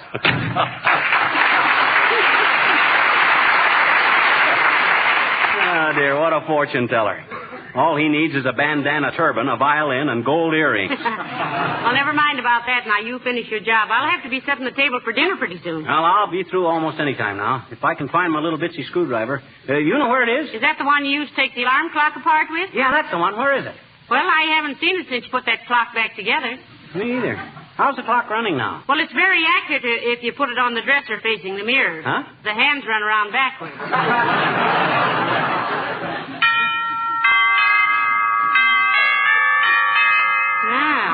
We're doing a nice business here, aren't we? Who do you suppose that is? I got two magic words I always use to find out things like that.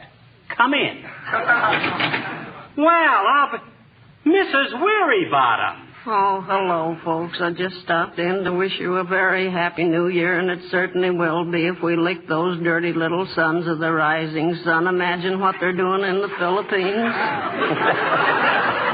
Well, just give them enough manila and they'll hang themselves.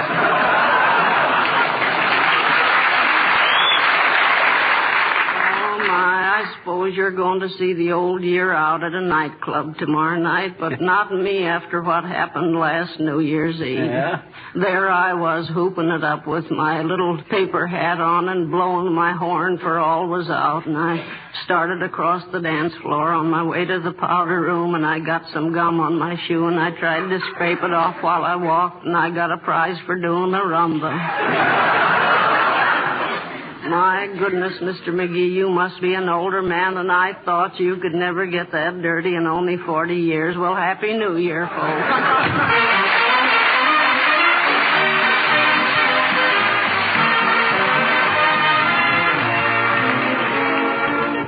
The King's Men singing Old Dan Tucker.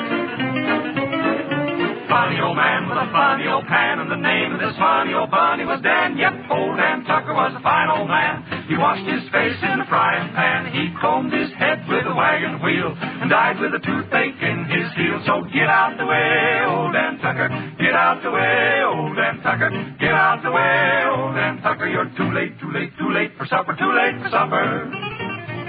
What a hungry old feller was old Dan Tucker. Come too late for to get his supper. Supper over, breakfast to cooking. Leaves old Dan standing looking. Get out the way, old Dan Tucker. You're in the way, old Dan Tucker. Get out the way, old Dan Tucker. You're too late, too late, too late for supper. Too late for supper. Old Dan Tucker, too late for supper. Old Dan Tucker, now he got drunk. He fell in the fire and he caked out a chunk. A red-hot coal got in his shoe. And oh my golly, how the ashes flew. So get out the way, old Dan Tucker. Get out the way, old Dan Tucker. Oh, get out the way, old Dan Tucker.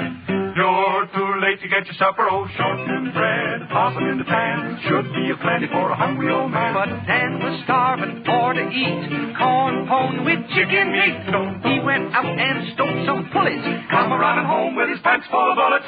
Get out the way for old Dan Tucker. Get out the way for old Dan Tucker.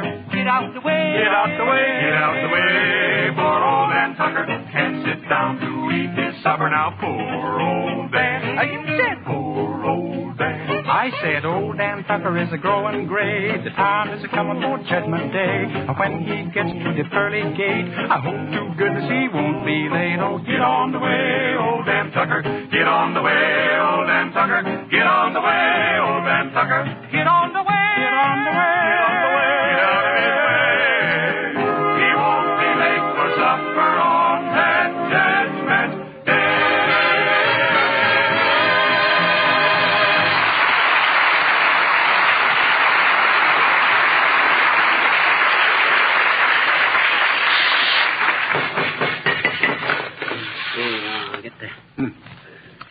If I do, I did a whipping. I doed it. How about that? I overdoed it. McGee! McGee, come here a minute. Doggone it, Molly, how can I ever get this job finished if you keep interrupting me? Hey, what's the iodine for? Well, when you start tinkering, McGee, I get ready for anything. Just take a look in my sewing basket. Well, I'll be iodine, bandages, splints, court plaster, and a cake of laundry soap. Hey, what's the soap for? Well, that's to wash your mouth out if you hit your hand with the hammer again and say what I think you said. I didn't say what you thought I said. I merely said that every time I slam it, it swells. Oh. Well, for goodness sakes, get done with that mysterious job of yours and take a bath. You're simply filthy. Is that one of your good shirts? Search me. I can't remember what color it was when I started work. Take a look at your hands. You'll never get them clean. That's the time I got you. I got rubber gloves on, so's that... Uh-oh. No, I haven't either. I forgot all about them. Well, I only hope this job is worth all the time and effort and noise, that's all. It is. You got my word for that, Molly. This is something you were going to do yourself and kept putting it off. Me? Well, what on earth is... Oh, come on, tell me. No, it's going to be a surprise. This is going to be the greatest thing that ever... Oh, dear. Come in. Hello, Mr. Mills. Hello, Molly. Where's Fibber? What do you mean, where's Fibber? I'm Fibber. Oh, excuse me, Skimp. I didn't know you in the coal miner's outfit. Well, he's been working on some kind of a hush-hush job, Mr. Mills. Though I don't know what it could be that would get him that dirty. Well, you'll find out. Have a cigar, Billy? Thanks. I got one. You got two? Thanks. Smells good. Christmas stuff? Nope. Got that from one of my trumpet players. Just had a baby. Ah, isn't that nice? How long will he be out of the band, Mr. Mills?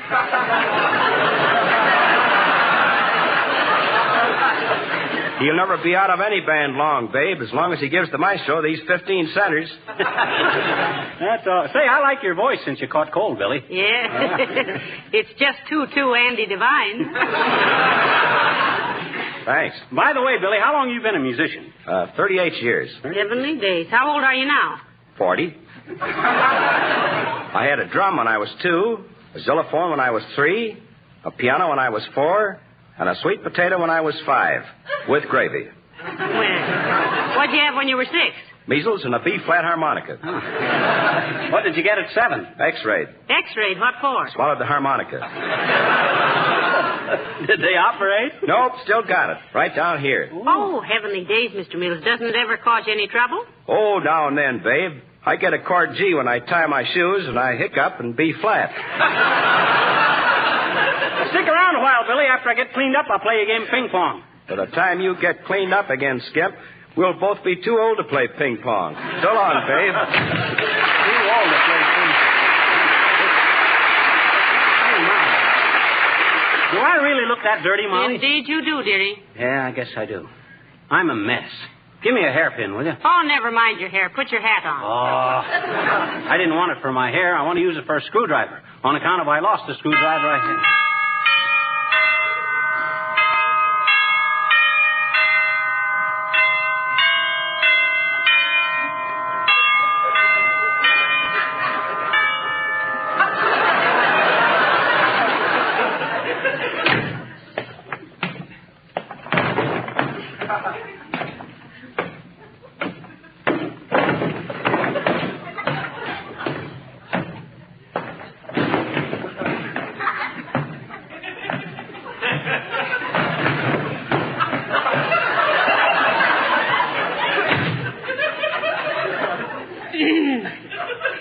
Uncle Dennis is home early tonight. Well,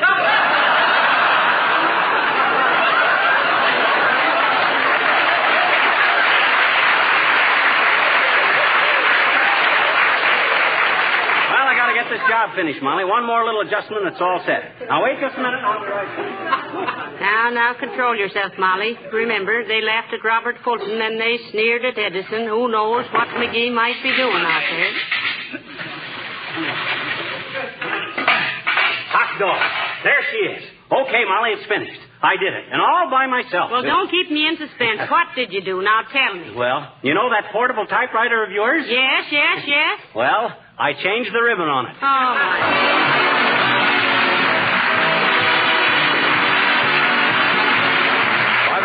get together again next week, we'll all be trying to remember to write 1942 instead of 41. May I suggest one way to solve that problem? Take a pencil and paper and write down 50 times this sentence. In 1942, I resolved to practice protective housekeeping. Now, you can see what immense benefits such a resolution would bring. In the first place, furniture and woodwork would be protected against dirt and wear by a tough coat of genuine Johnson's wax. In the second place, this protective shield of wax will give your home that richly polished look, the extra beauty that decorators and careful housekeepers so much admire. And in the third place, the regular use of Johnson's wax will save you work all through the year, give you more time for useful defense service. Dust and dirt, you know, just don't stick to a wax-polished surface. Now, there are over 100 extra labor-saving uses for wax in your home, uses like windowsills, leather goods, shoes, lampshades, Venetian blinds. And did you know that genuine Johnson's wax is now available in 3 forms, paste, liquid, and cream wax? Buy some this week.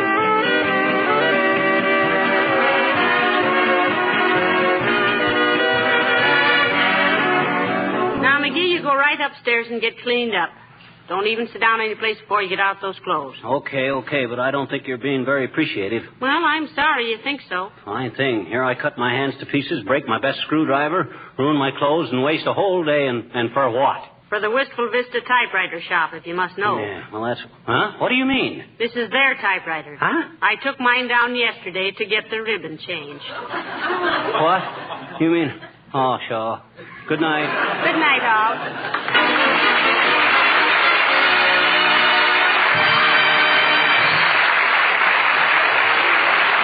This is Harlow Wilcox, speaking for the makers of Johnson's Wax Finishes for Home and Industry, inviting you to be with us again next Tuesday night. Good night.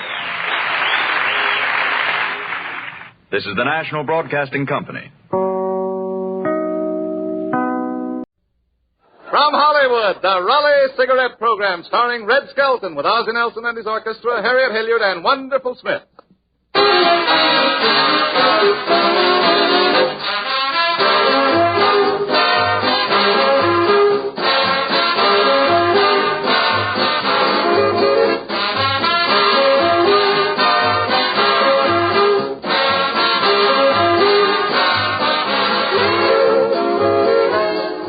Smokers, start the new year right. Switch to Raleigh cigarettes.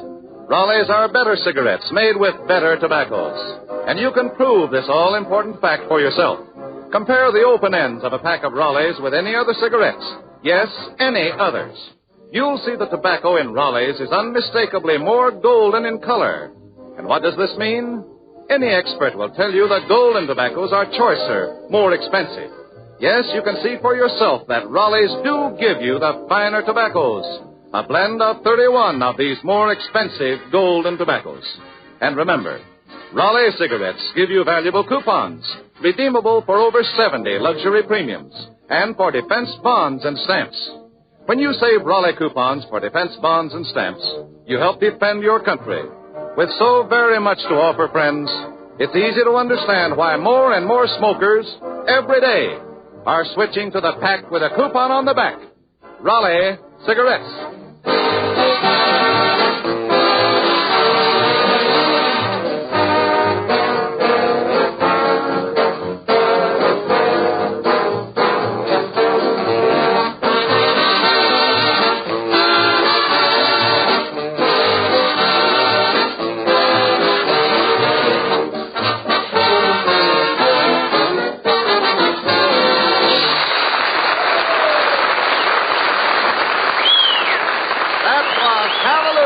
Played by Ozzie Nelson and his orchestra.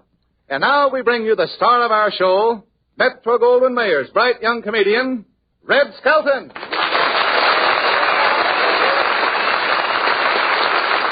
Thank you very much, and good evening, ladies and gentlemen. Say, Truman, I really had a tough time hitchhiking downtown here tonight. Well, how did you get down here? Some soldiers gave me a ride. Yeah, I creeped in a Jeep with a Fighting 69th.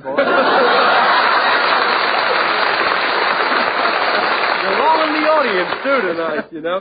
Say, by the way, Truman, did you have a nice Christmas? Oh, yes, Red, I did. And say, I sure want to thank you for the beautiful present you gave me. Oh, did you like it? Yeah. I've always wanted a bicycle pump. Yeah. And by the way, Red, did you like those shorts I gave you? Were they shorts? Sure. What'd you think they were? I thought they were slacks, and I wore them bowling last night. Say, oh, hello, Harriet. Hi, Red. Say, I want to thank you for your lovely Christmas present. Oh, did you like them? Oh, yes. How did you ever think of putting initials on Kleenex?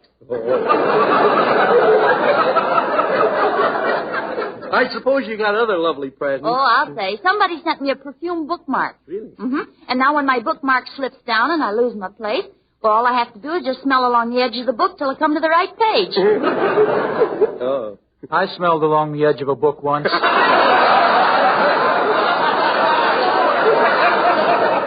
You did, Ozzy? Yeah, don't you hate those people who eat Limburger cheese when they read? Say, what did Red get you for Christmas, Ozzy? He got me a very expensive stick pin. It's an heirloom of a famous old American family. Well, how do you know? Well, the stick pin has his name stamped right on it. Wilkie.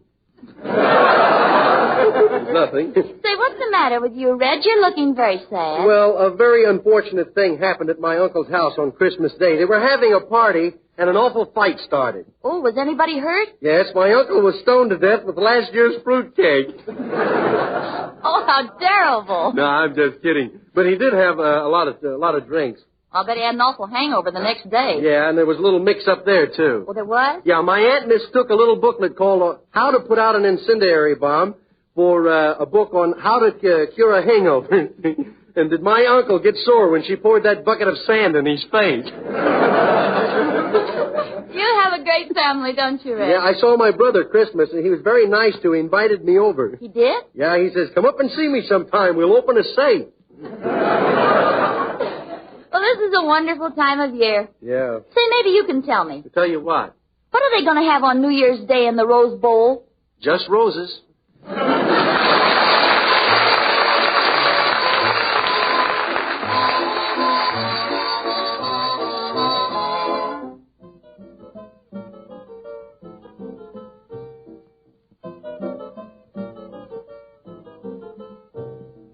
Johnny McCarthy loved Rosie O'Day. She was the prettiest thing. And every night in his sweet Irish way, under her window he'd sing, Rose O'Day, Rose O'Day, you're my Philagadooshie, Shinnamarooshie, Balderalda, Boom Tootie, Rose O'Day, Rose O'Day. You're my Philagadooshie, Shinnamarooshie, Balderalda, Boom Tootie. You're daring, you're darling, you're lovely. That's what I mean when I say Rose O'Day, Rose O'Day.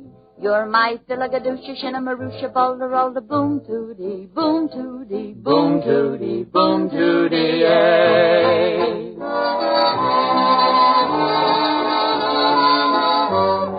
Nan Moriarty, Sudanahu, Mary Malone, and the rest. They all want his favors, but what does he do? Sing to the one he loves best.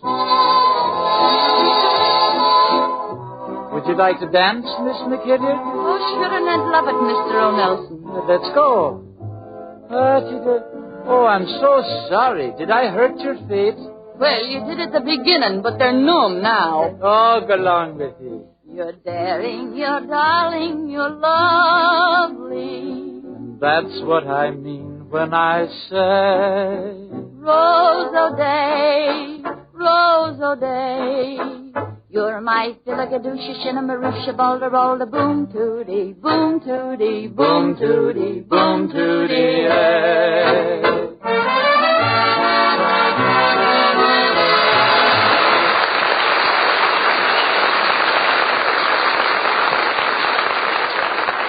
That was Rose O'Day, my sung by Harriet Hilliard and Ozzie Nelson. Ah, sure, and Harriet, I wish I could have had a picture of you singing that beautiful song. Oh, I should have brought my camera along. Oh, have you got the camera bug, too? What do you mean? Well, you know, there's different types of photographers. Didn't you ever notice how different people have their pictures made? Nope, Red, I haven't paid much attention. Well, to start off with, we have a couple that goes to Coney Island. and stops in those galleries along the boardwalk to have their picture taken. Harriet, you be Bim, and I'll be Bo. Hey, Bo, let's buy some cotton candy, huh? Yeah, you get it. I don't want any. Why, don't you like it? Yeah, I ate some cotton candy once. I ate it, and I ate it. And when I got home, half of me underwear was missing. Oh, look. Hey, what do you say? Let's take a ride through the Tunnel of Love, huh? Nah, you ain't gonna get me in the Tunnel of Love again. Nah, why not? You always want a neck. Well, that's what it's for. Ah, you're thinking of a Davenport. Oh, yeah. Hot dogs, get your hot dog free, it's free. Yeah, what's free, bub? A bun with every hot dog. Oh, look at Bo, picture gallery. Yeah, do you want to have your picture taken? Step right in, folks. 3 poses for a dame. That's a pretty girl. Yeah, how about me? Vice versa. Yeah. Come on, let me take your picture. And if they come out good, I'll send them to California. To my friend, the big director, Lloyd Spake. You mean Lloyd Bacon? Look, you eat what you like, and I'll eat what I like. Oh, come on, Bo. Let him take a picture. Okay. Come on, we'll pose right here. Hey, what you hiding under that black cloth for, huh? I want to see how you look through the lens. Now I'll put the plate in. Yeah, I didn't think them was your teeth. Oh, boy, you're a killer. Too bad I don't have a lampshade for you to put on. Yeah, I guess you got a sense of humor, huh? You heard of Fibber, McGee, and Bill Thompson? Yeah. That's me all over. That's you all over. Yeah. Hey, what's that long tube with a bulb on the end of it? Listen, wise guy, you squirt water in me face. And I'll hit you on the head so hard that you'll have to unbutton your vest to see where you're going. Okay. All right, folks, smile. I forgot to tell you not to get excited, because I'm out of regular flash powder, so I'm using this gunpowder instead. Oh, is that okay? Well, I look like a dope. Did you ever hear of TNT? Well, that's me all over. That's you all over. Ready? A 1, a 2, a 3. Hey, where's the photographer? That's him all over.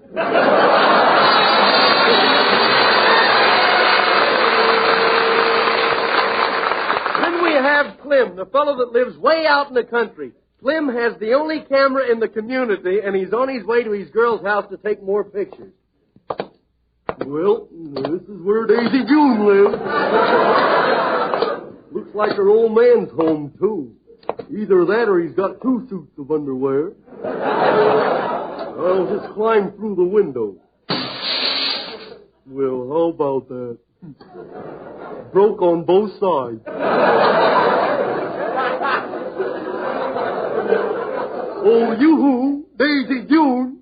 Big Feet is here. Hey, hello, Clem. How are you, Clem? Give me a great big kiss, Clem. Oh, I better not. Your old man's watching me. How do you know? I can see the glint of his eye along the barrel of the gun. Gee, you look pretty today. I sure like that pencil-striped dress you're wearing. It's not a pencil stripe. I tripped on a rake. Hey, do you like my new suit, Daisy June? Doesn't fit, huh? Yeah, are those pants baggy or are you wearing a parachute? Did you shave today, Clem? Yeah, I shave, but there's a shortage in steel for razor blades, you know, so I shave with a broken milk bottle. You did, Clem? Yep, and it was the first time I was ever shaved and pasteurized at the same time.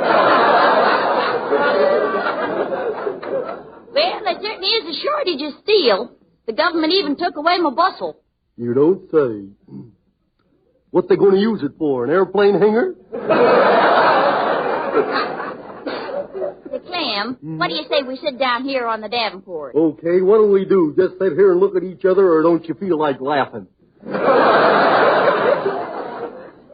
let's put some of them pictures that you took in the old family album, huh? Yeah, all right. I've always wanted to see that family album. Well, here's a picture of Aunt Minnie. She's an old maid, but she's crazy about the man. Yes? Yeah, on Christmas Eve, she thought she heard Santa Claus, and she met him halfway up the chimney. You know, I have an aunt that's a little eccentric myself. She thinks she's Veronica Lake, but she's awful ugly. She's ugly, and she thinks she's Veronica Lake? Yeah, she goes around with her ear combed down over one eye. Clem, I'll bet you were ugly when you were very young. Well, I was. That's a fact. When I was born, the nurse said to my old man, "Congratulations, we think it's a baby."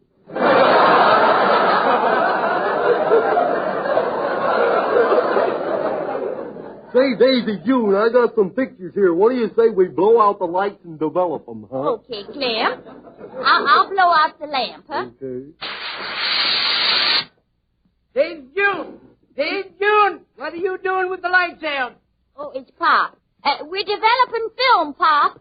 Oh, that Clem is there, eh? Oh. Where's the shotgun? I'll pop him. Oh, I better get out of here. Don't run, Clem. I've got you covered. Oh, yeah.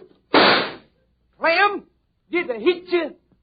Oh, wouldn't you like to know?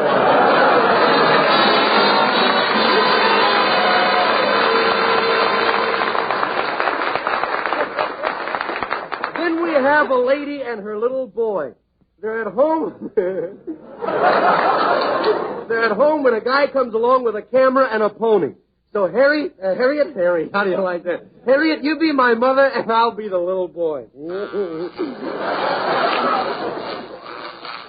what are you doing now? I had shaving, and I had using Pop the electric wager. Oh, don't be silly. What have you got to shave? The living room rug. Oh, Junior. I had a bad boy, ain't I, Mommy? Oh, you certainly are. Sometimes I'm sorry that we paid the doctor. Yeah.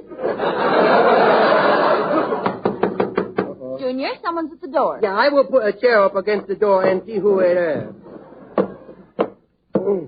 Now I will peek through the little hole. What do you want? My, what a tall little boy. Is there anyone at home? Yeah, who sent you, Joe? Now, come. Is the lady of the house home? What did you tell him? Nothing. What you collect them for? Not a thing. Who you got a warrant for? Nobody. Then you got the wrong house, Bob.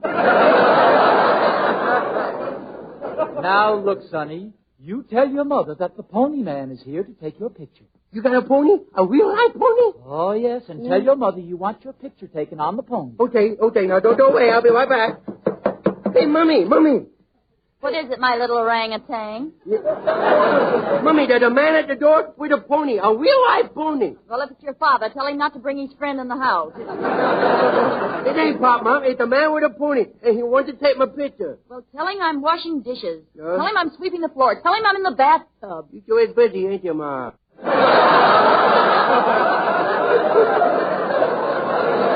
Oh, come on, Mommy. I want to see the pony. Oh, all right. But all I can tell him is no. Well, yeah, let me see the pony. Oh, there's the pony, man. And there is a little pony. He is the one with the long ears. Junior, get away from that pony. It's all right, Mommy. I just want to pat him on his nose. Ooh, he bit me. I will fix you. Junior, stop biting that pony. Okay, but it's the first meat I've tasted in weeks. Madam, would you like a picture of the child on a pony? I'd like a picture of him on a runaway horse. All right, Junior, now you come right in the house. Come okay. So I got my picture taken. Well, goodbye, pony. Goodbye, mister. I'm awful sorry my family is so cheap. Now, it's not that, Junior. Your father can take your picture on a pony. Yeah, and it'll come out so blurred you can't tell who it is. Now, that can't be helped. That's your father's condition. Yeah, with him, everything's blurred. Junior, it's just that he's nearsighted. You mean he's beer-sighted? See, I will never get my picture taken. I will never know how I look when I was a little fellow. I'll have to tell all my friends I never had a childhood. Oh, all right. I'll let the man take your picture. Okay. Here now, Sonny, I'll sit you right up on his back. Oh, no. I ain't afraid. I ain't too high over the ground. I ain't too high. Oh, Junior, don't be silly. Your feet are almost touching the ground. He sure is little, ain't he, Mom? Now, hold still while I take your picture. Okay. And don't do anything to make the pony nervous. Okay, I won't. He looked at me. I was sitting on the pony's back. And I just found a great big pin. If I do, I get a whipping. I do it.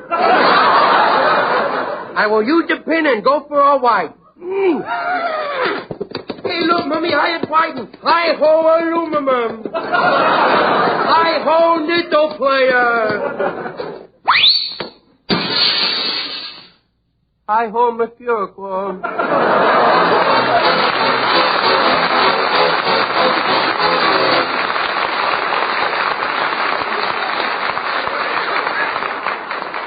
Friends, stop me if I'm wrong, but I believe you'd rather have a beautiful bridge table in your living room than an advertising poster reminding you to buy a certain brand of cigarettes. And that's why Raleigh cigarettes advertise to you with premiums. You see, the magnificent premiums you get with Raleigh coupons are a form of Raleigh cigarette advertising. These premiums are bought and paid for out of our profits, just as any other form of advertising.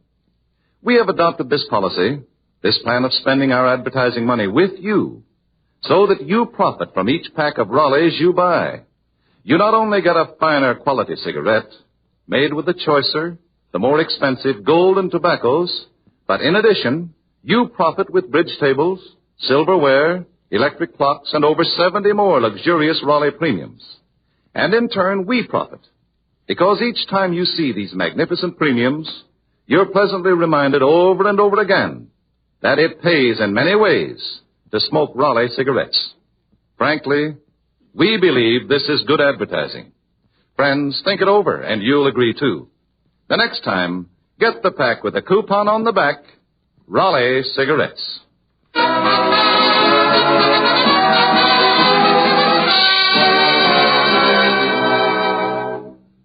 Ladies and gentlemen, in a poll conducted by Motion Picture Daily, Red Skelton was chosen by the radio editors of the United States and Canada as the outstanding new star for 1941. Leon A. Friedman, who represents the Quigley publications on the coast, is here to present the award. Mr. Friedman. Thank you, Truman. Red, this justly deserved certificate reads as follows. Motion Picture Daily has the honor to present this award of achievement to Red Skelton, selected by the radio editors of the United States and Canada as the outstanding new star of 1941 in Fame's annual radio poll. Red, in behalf of our publisher, Martin Quigley, and the radio editors, permit me to congratulate you. May you continue your most excellent work of bringing joy and laughter to a troubled world. Mr. Friedman, I can't begin to tell you how much I appreciate the compliment you just paid me. I can only say thanks sincerely to your publisher, Mr. Quigley, and to the radio editors of the United States and Canada for having chosen me.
medley played by Ozzie Nelson and his orchestra. Say, Harriet, did you ever notice a newly married couple having their pictures taken? Oh, yes. Let's do that one, Red. All right. As the scene opens, we find them in their car just leaving the chapel. Well, we're married. Yep, we're married. Yeah. You think it's okay to hold hands now? Oh, gosh, Rodney, wasn't it a lovely ceremony? And there were so many people there. Yeah, I guess we got the overflow from Gloria Vanderbilt's wedding. Well, we certainly had a lovely wedding. Yeah. Tell me, did anybody throw any old shoes? No, my head's always been lumpy. Oh, hey, look, there's something in the way. You better blow your horn. No, I'm afraid to blow my horn ever since. Ever since what? Ever since the finance company built a listening post. Oh, look, here we are at the photographer. Yeah. Well, let's hurry upstairs to the photographer. This tight collar's killing me. Oh, there it went again.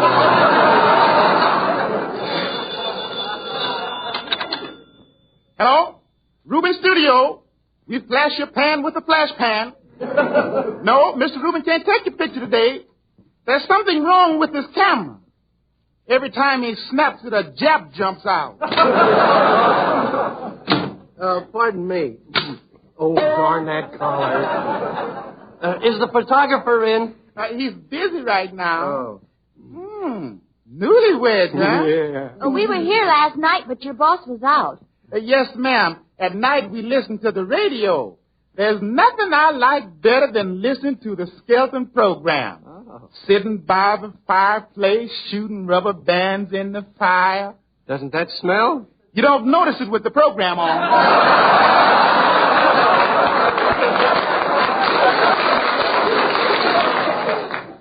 I may have to give the award back, huh?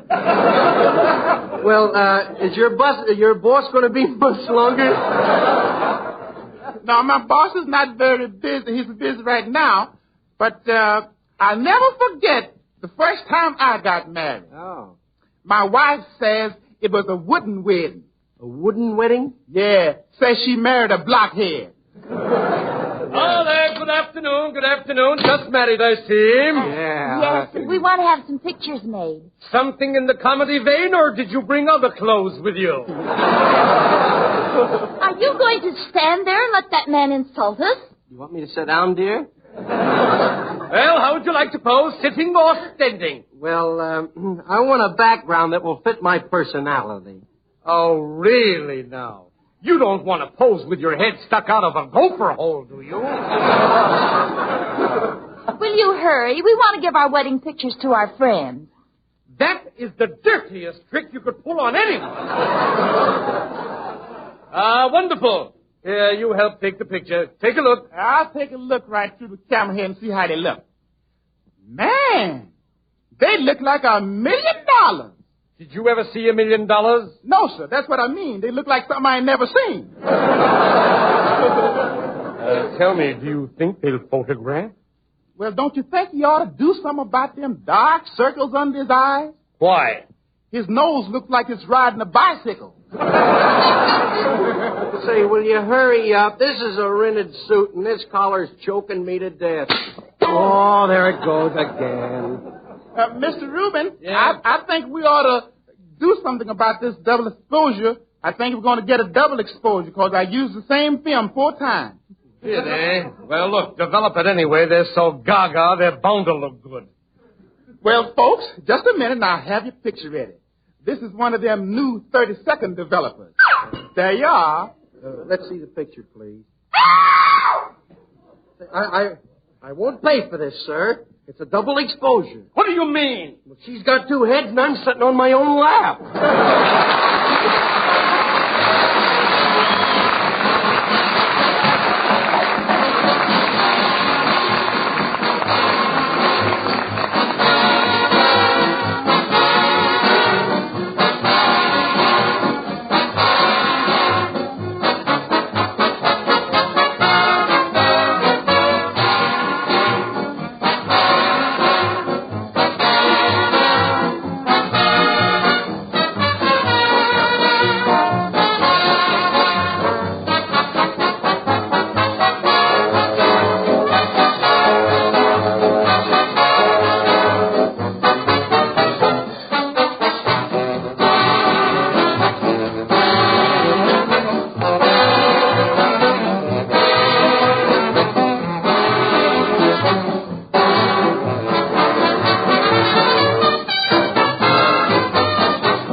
Ozzie Nelson and his orchestra are playing I Know That You Know.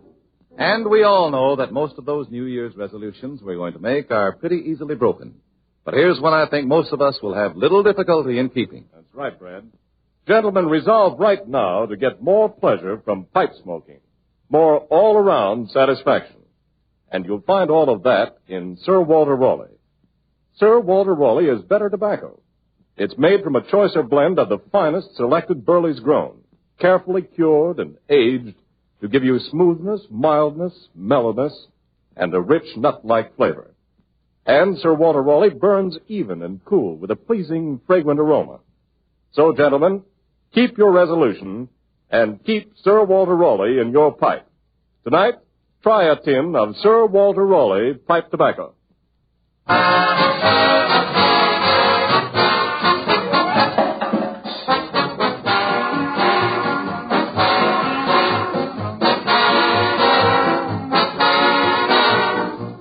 Red Skelton, with Ozzie Nelson and his orchestra, Harriet Hilliard, Wonderful Smith, and yours truly, Truman Bradley, will all be here again next Tuesday. We hope you'll be listening. Until next Tuesday, then. This is Red Skelton wishing you all a victorious New Year. And goodbye now, and thanks for listening.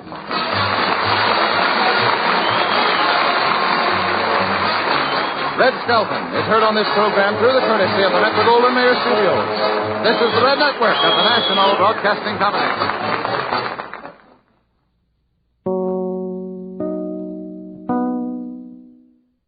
The Romance of the Ranchos. Westwood, 1820. Ex-soldier settles on Rancho. Westwood, 1852. Last Indian raid on Southland Rancho. Westwood, 1929. Great university founded on Old Rancho.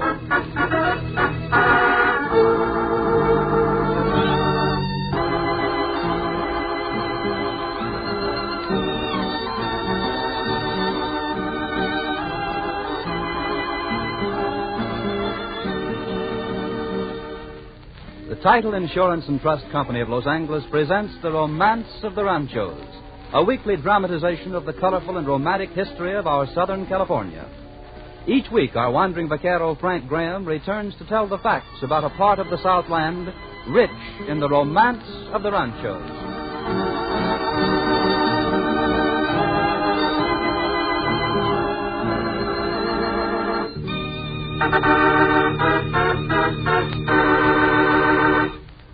Title Insurance and Trust Company of Los Angeles has asked me to say a word now about a different kind of insurance.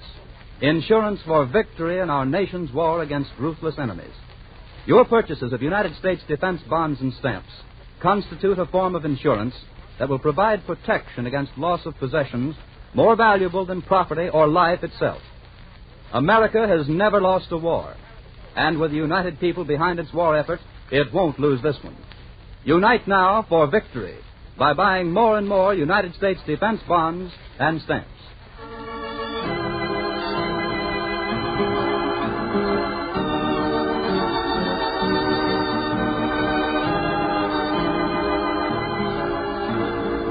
And now here to tell us the story is our wandering vaquero, Frank Graham.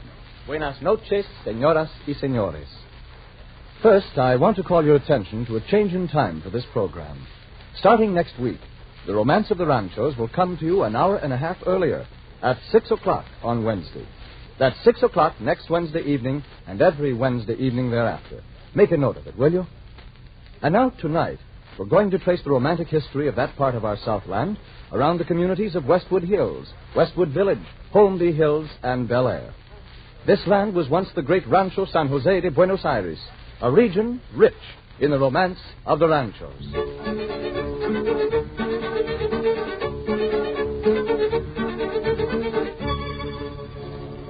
The history of this land began when Governor Felipe de Neve, in 1781, decreed the founding of a pueblo near the Porciúncula River, a town to be called El Pueblo de Nuestra Señora la Reina de Los Ángeles.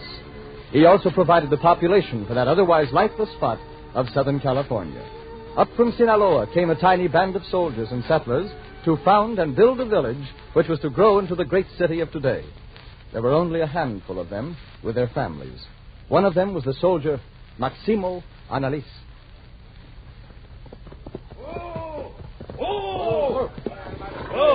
So this is it. See me, amigo.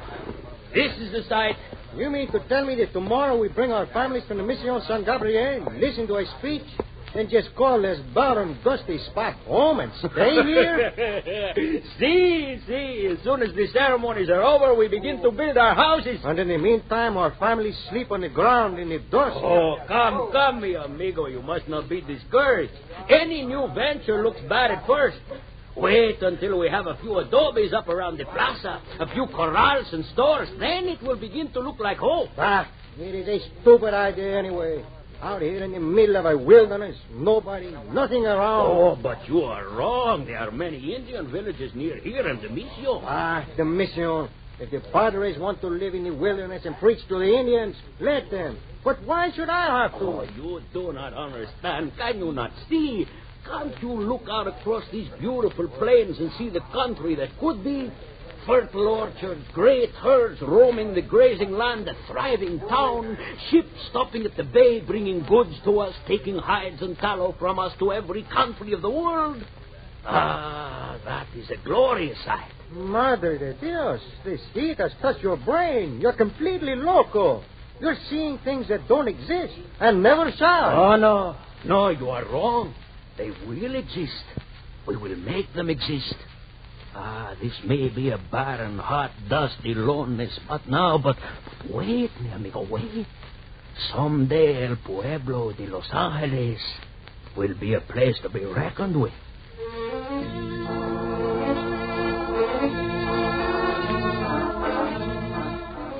The prediction of Maximo Alanis was to come true many years after his death. Slowly, the little pueblo grew, but those early years were full of hardship, and there were some who could not weather them.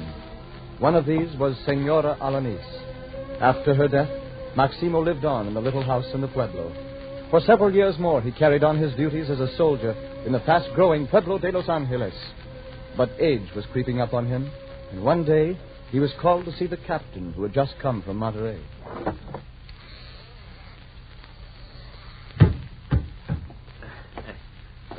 Buenos dias, Capitan. You sent for me? Si, senor. Sit down. I have done nothing wrong. No, of course not, senor. In fact, it is to compliment you that I have sent for you. Oh. Si. You have been a soldier here for many years, have you not? Oh, a trifle, some 30 years. And your service to your country has been unexcelled. Gracias. I have tried to do my best. But, senor, are you not a little tired of the army? Tired? Si. You are not getting any younger, you know. And most of our men feel that they have done their duty when they reach your age. I know. You mean I'm getting too old? Useless. Not at all. A man with your vast experience is always needed. But you have served more than enough time to entitle you to a pension. Pension? You wish to pension me off? No, Alanis. Do not jump at conclusions. As long as you wish to remain in the service, you will be welcome. Senor Capitan, you wish to discharge me, pension me off like an old horse. I have outlived my usefulness. Oh, Alanis, stop it. I am doing nothing of the kind. I did not mean to hurt your feelings by what I said. I thought you would be happy. Happy? To be discarded as too old? Once and for all, I am not trying to discard you as too old. You are not too old. You may remain a soldier for another 30 years if you wish. Gracias. But most of your comrades in arms have asked for pensions after that many years. But you go on serving and asking nothing. See, why shouldn't I? I am happy. But, Alanis, after so many years of faithful work, you deserve some rest and some reward. Reward? See, the government wishes to reward you for your fine work. And you do not wish to take it? But a pension, is that a reward? See, most men think so. And that is the spirit it is given in. The government frees you from work, pays you 8 pesos a month, and you have nothing to worry about for the rest of your life. Nothing to worry about. What would I do with myself? No work to do. 8 pesos to live on, and what would I do? How would I fill up the days? Oh, you would find plenty to do once you got used to it. Besides, there will be the land to take care of. Land? What land? Oh, I did not tell you? No. Well, besides the pension, you are entitled to a square league of public land anywhere you choose. Oh. See, on it you keep your cattle, build a house, become a ranchero. Just like Sergeant Verdugo and Dominguez and all the others. So you see there will be plenty to do. You have a new life before you as a great ranchero. The government wishes to do this for me? See? It is no more than right after the fine service you have rendered. Oh, Senor Capitan, I'm overwhelmed. It is too much. I thought... Oh, I'm sorry, Capitan. I thought you were trying to get rid of me. Oh, no, senor. No, we shall be sorry to lose you. But I'm sure that you'll go on serving your country as a great ranchero.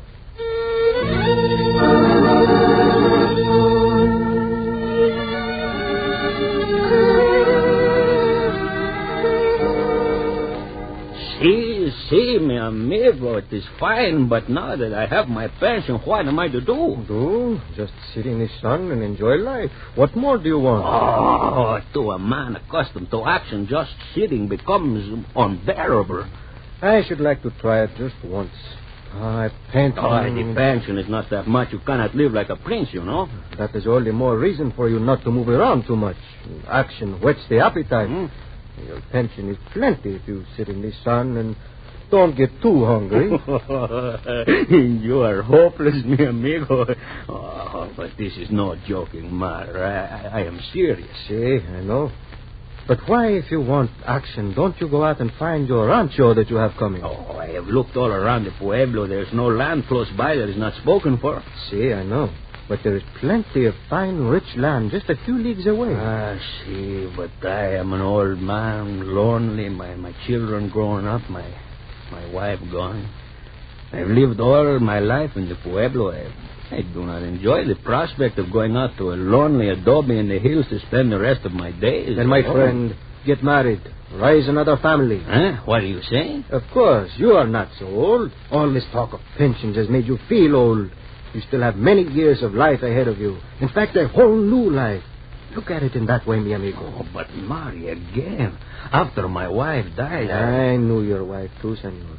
And she would not wish you to be lonely. If she could tell you, I'm sure she would want you to marry again and be happy. Perhaps you are right. See, mi amigo. Perhaps you are right.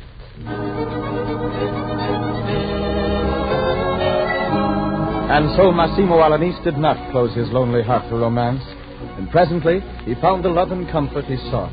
On February 2nd, 1818, at the Mission San Gabriel, he and Senorita Juana Reyes were married, and the old soldier started a new life and a new family. For a time, they made their home in the adobe of Senora Alanis, which stood on the land east of Alameda Street, near the Los Angeles River. But soon, disaster threatened. Massimo, look at it, coming up to the very foundation. Do not worry, mi querida. As soon as I have these few clothes packed, we shall get away to the hill. We shall be safe. See, but our home, it will be swept away in the flood. And our lovely orchards, they are ruined, and our cattle drowned. See, we shall not be able to save much. But what are we to do? I don't know, except that we shall not come back here. These spring rains would flood us out every year. I must find a home for us, a home that will be safe. But where, Massimo? I do not know, but I still have a parcel of land coming from the government. And now, mi querida, I must find it and claim it.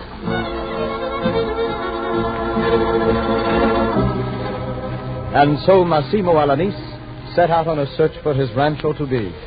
With his old friend, he was riding one day. Oh, mi amigo, we are almost 4 leagues from the pueblo. I'm dying of this heat. Never mind the heat, mi amigo. But this is wilderness. There is nothing here and no one. That is all right. No one will bother you, and there will be no arguments over the land. Oh, but amigo mio, so far from the town and so hot. Massimo, either you want to be a ranchero or you do not. Oh, but... If you do, then you must give up the pueblo and come out to live where there is land for cattle and orchards. If you do not, then stay in the pueblo and be content. Oh, if you were not my friend, I should be angry with you, but since you are my friend, you are right. Gracias, mi amigo. Oh, but I am so hot and tired, and I still haven't seen anything that looks good. Mi amigo, let's turn back and try another direction tomorrow. Now, wait. We're almost to the top of this hill. I want you to see what lies over it. Just a minute and we will be there. Come. Oh, very well, but I can tell you I won't like it. It's hot and sticky. I like the cool shade of the pueblo. It is hot there, too. You can have your shade anywhere. Now stop quibbling. Hey, here we are at the top. Whoa. Oh, look at that. Santa Maria. Oh, it is a pretty view. See? Pretty. It's beautiful. Look, there in the distance, you can see the ocean. And look at that plain, pasture land for the cattle. Mi amigo, do you feel it? Feel what? The breeze, the cool breeze. Yes, it's from the ocean. It is like that all the time. Even when it is hottest in the Pueblo, the breeze from the ocean is cool. Oh, it is like heaven. I feel refreshed already. Hit the temperature, mi amigo. Look at this land. It will make a wonderful rancho. See, it will. Yeah, you like it? Oh, of course. Did you not want me to like it? Yeah, but you have hardly even looked at it. Oh, I do not have to look at it, mi amigo. I can feel it. Any place that has cool breezes like this is wonderful. I shall take it. I shall live here. Because of the breeze? See. And I shall call my rancho San Jose de Buenos Ayres. Saint Joseph of the pleasant breezes.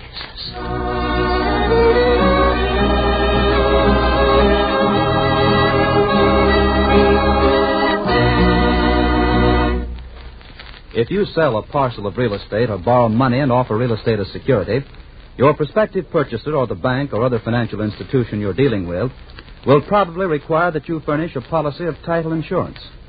When you buy real estate or make a loan secured by it, you have every reason to insist on receiving the same protection, and here's why. Let us suppose that you're buying a parcel of land from John Jones, and that you have a complete record title of the land from the original United States patent down to the present owner, revealing no defect in the title of any of the previous owners. Now suppose that one of the deeds in this chain of title had been forged, or that one of the owners had been a minor who could not legally give a good deed, or that one of the deeds had been issued on behalf of a corporation by an officer who had not been legally authorized to do so, or that one of the owners who gave the deed was actually married and his wife did not join in its execution. These are some of the matters constituting possible title defects, which even the most careful examination of records might not reveal, and yet any one of them might jeopardize the title you're acquiring. A policy of title insurance from the Title Insurance and Trust Company of Los Angeles will protect you against these defects.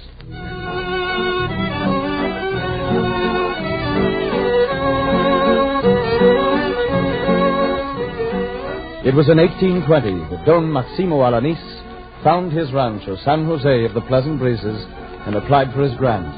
Then, without delay, he took his cattle to the new pasture land, for the community grazing tracts of the Pueblo were overcrowded. He began to build an adobe house in a grove of sycamores near the present site of the Marymount School, just north of the campus of UCLA. By spring it was finished, and he loaded his family into a rumbling carreta and started on the journey to their new home. A distance of some 13 miles, it takes a matter of minutes today. But in 1821, the trip consumed almost a week. Not only because there were no roads, only trails, and the two-wheel cart with wheels made of imperfectly rounded slabs of tree trunks made slow progress, but the main reason... Massimo, there is a house. See, it is the home of Don Manuel. Bueno, we've been traveling all of 2 hours.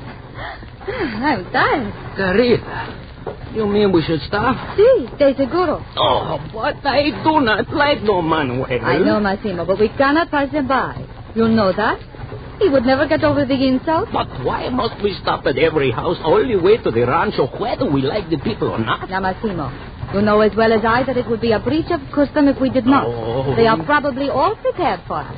Food and music and everything. See, and we shall have to go through another fiesta. We have been away from home 2 days, and already we have been to 3 fiestas. See? And this will be another. And they will want us to stay 2-3 days. At best, we will not get away until morning. What is the difference, mi querido? I am anxious to get to our new home. A few days will not make a difference. There is plenty of time. See, of course, mi carita. It is not a question of time, but I am hot. I want to get to the cool breezes of the rancho. We shall get there soon enough, mi querido. After 3 or 4 more days. And fiestas.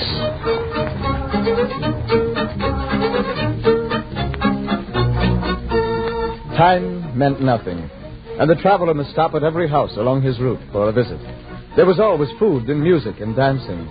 There was rest and hospitality for as long as they would stay.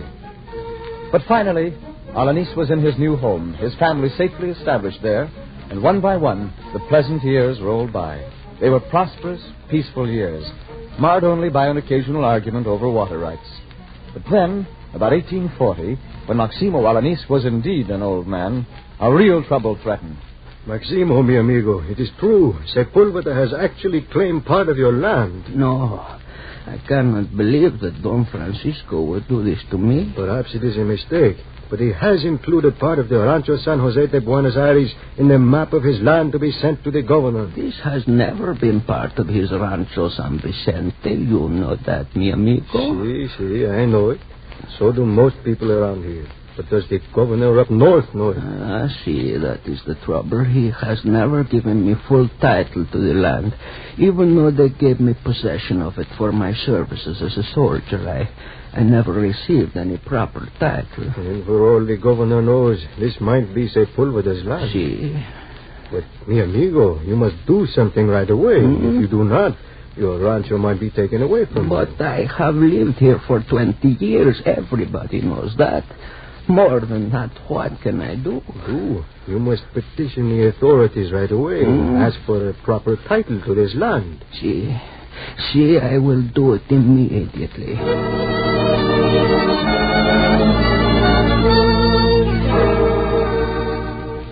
Most excellent Comandante General of this Department of California, Don Manuel Michel Torena. I, Jose Massimo Alanis, a citizen of the town of Rosario and a resident in this city for a trifle of 60 years, come before your Excellency praying in the following terms. Most Excellent Sir, will your Excellency pardon my lack of words and boldness? I was given possession of my land, the Rancho... Massimo Alanis petitioned the governor for proper title to the Rancho San de Buenos Ayres. To his aid came many prominent citizens of the Pueblo to swear that it was truly his land. Among them were Antonio Maria Lugo, Vicente Sanchez, Agustin Machado, Anastasio Avila. Which has compelled me to come before your Excellency with this petition. I trust in the power and authority of your Excellency to grant me this title to the property, and I swear I am without malice. I cannot sign my name. God and Liberty, Los Angeles, February 3rd, 1843, Massimo Alanis, who kisses your feet.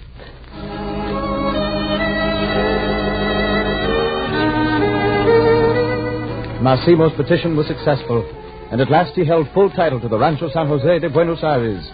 It was not till long afterward that the final rest came to the old soldier, and a new era was to start for the rancho. This was a land of Americans now, and one of them, Don Benito Wilson, was to come into possession of Buenos Aires about the year 1852. It was in that year, too, and on the rancho, which is now westward, that something happened which caused the early Southlanders a great deal of merriment. It was early in the morning when the mayordomo of Wilson's rancho awoke to hear... Pedro, are you awake? What is it, senor? Wake up, you stupid ass. Something is wrong. What are the cattle bawling about? That is what I want to know. Look outside. See what it is. Senor, it is dark. Open your eyes. It is past dawn. You can see. See, I shall look. Well, what is it? What do you see? Senor, Indians. Indians? What are you saying, man? See, Indians, they are stealing the cattle. It's an Indian raid.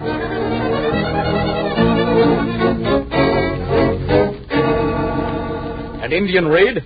Impossible. This is 1852, man. We haven't had an Indian raid in this section for years. No, Senor Wilson. But this is one. They were Mojaves. They come through Pass at Coenga.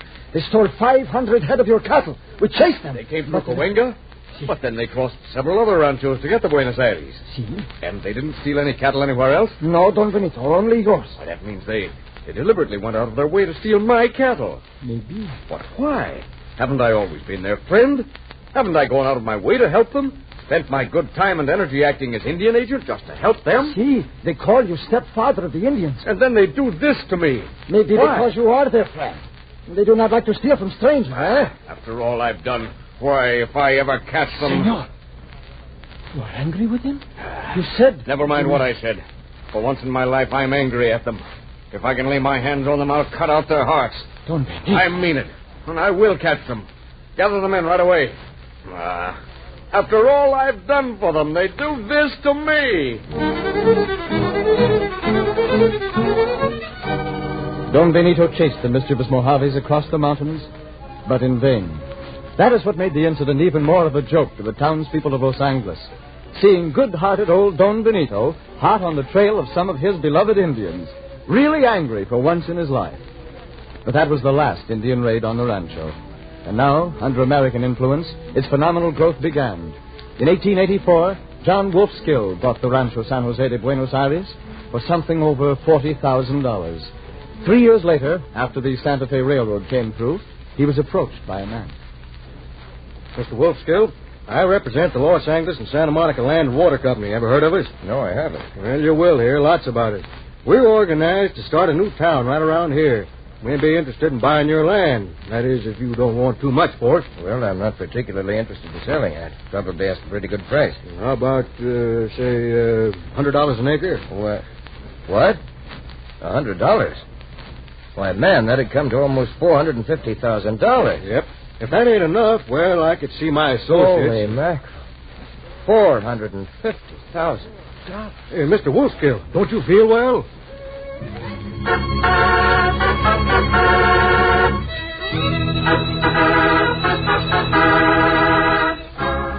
The elaborate plans of the Los Angeles and Santa Monica Land and Water Company to build the town of Sunset, near where Westwood Village is today, were unsuccessful. And Buenos Ayres remained a rancho until about 1919, when Arthur Letts, founder of the Broadway department store in Los Angeles, bought it and started subdivision of the first unit of the area, Holmby Hills.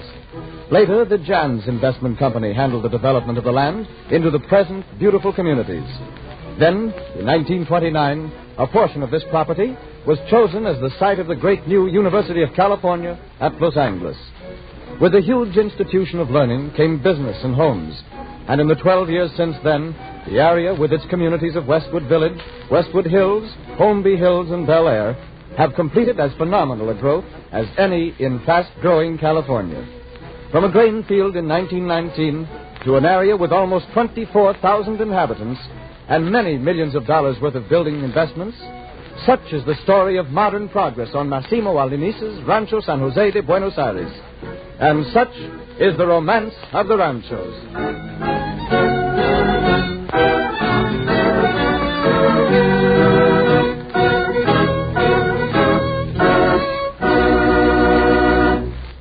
Frank Graham will be back in a moment to tell you about next week's story. He also has a very important announcement to make to you. Tomorrow, Title Insurance and Trust Company of Los Angeles begins another calendar year of service to the community. A service which, briefly stated, consists of providing to all of you who deal in real property a prompt, efficient, and sound title service at rates that are decidedly lower than those prevailing generally in other parts of the United States. With every confidence in the future of the community and the nation, Title Insurance and Trust Company and its entire personnel join in extending to all of you best wishes for a happy and prosperous new year in 1942.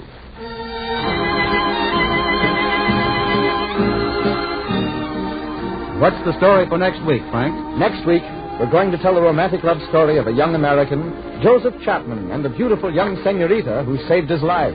I know you'll want to hear it. So be sure to make a note of a change in time for this program. Next week, the Romance of the Ranchos moves up an hour and a half in time to the more convenient hour of 6 o'clock. That's next Wednesday at 6 o'clock. Romance of the Ranchos will come back to you with the story of Joseph Chapman. So until then, this is your wandering vaquero, Frank Graham, extending my best wishes for the coming years to each one of you. Feliz Año Nuevo. And buenas noches, señoras y señores.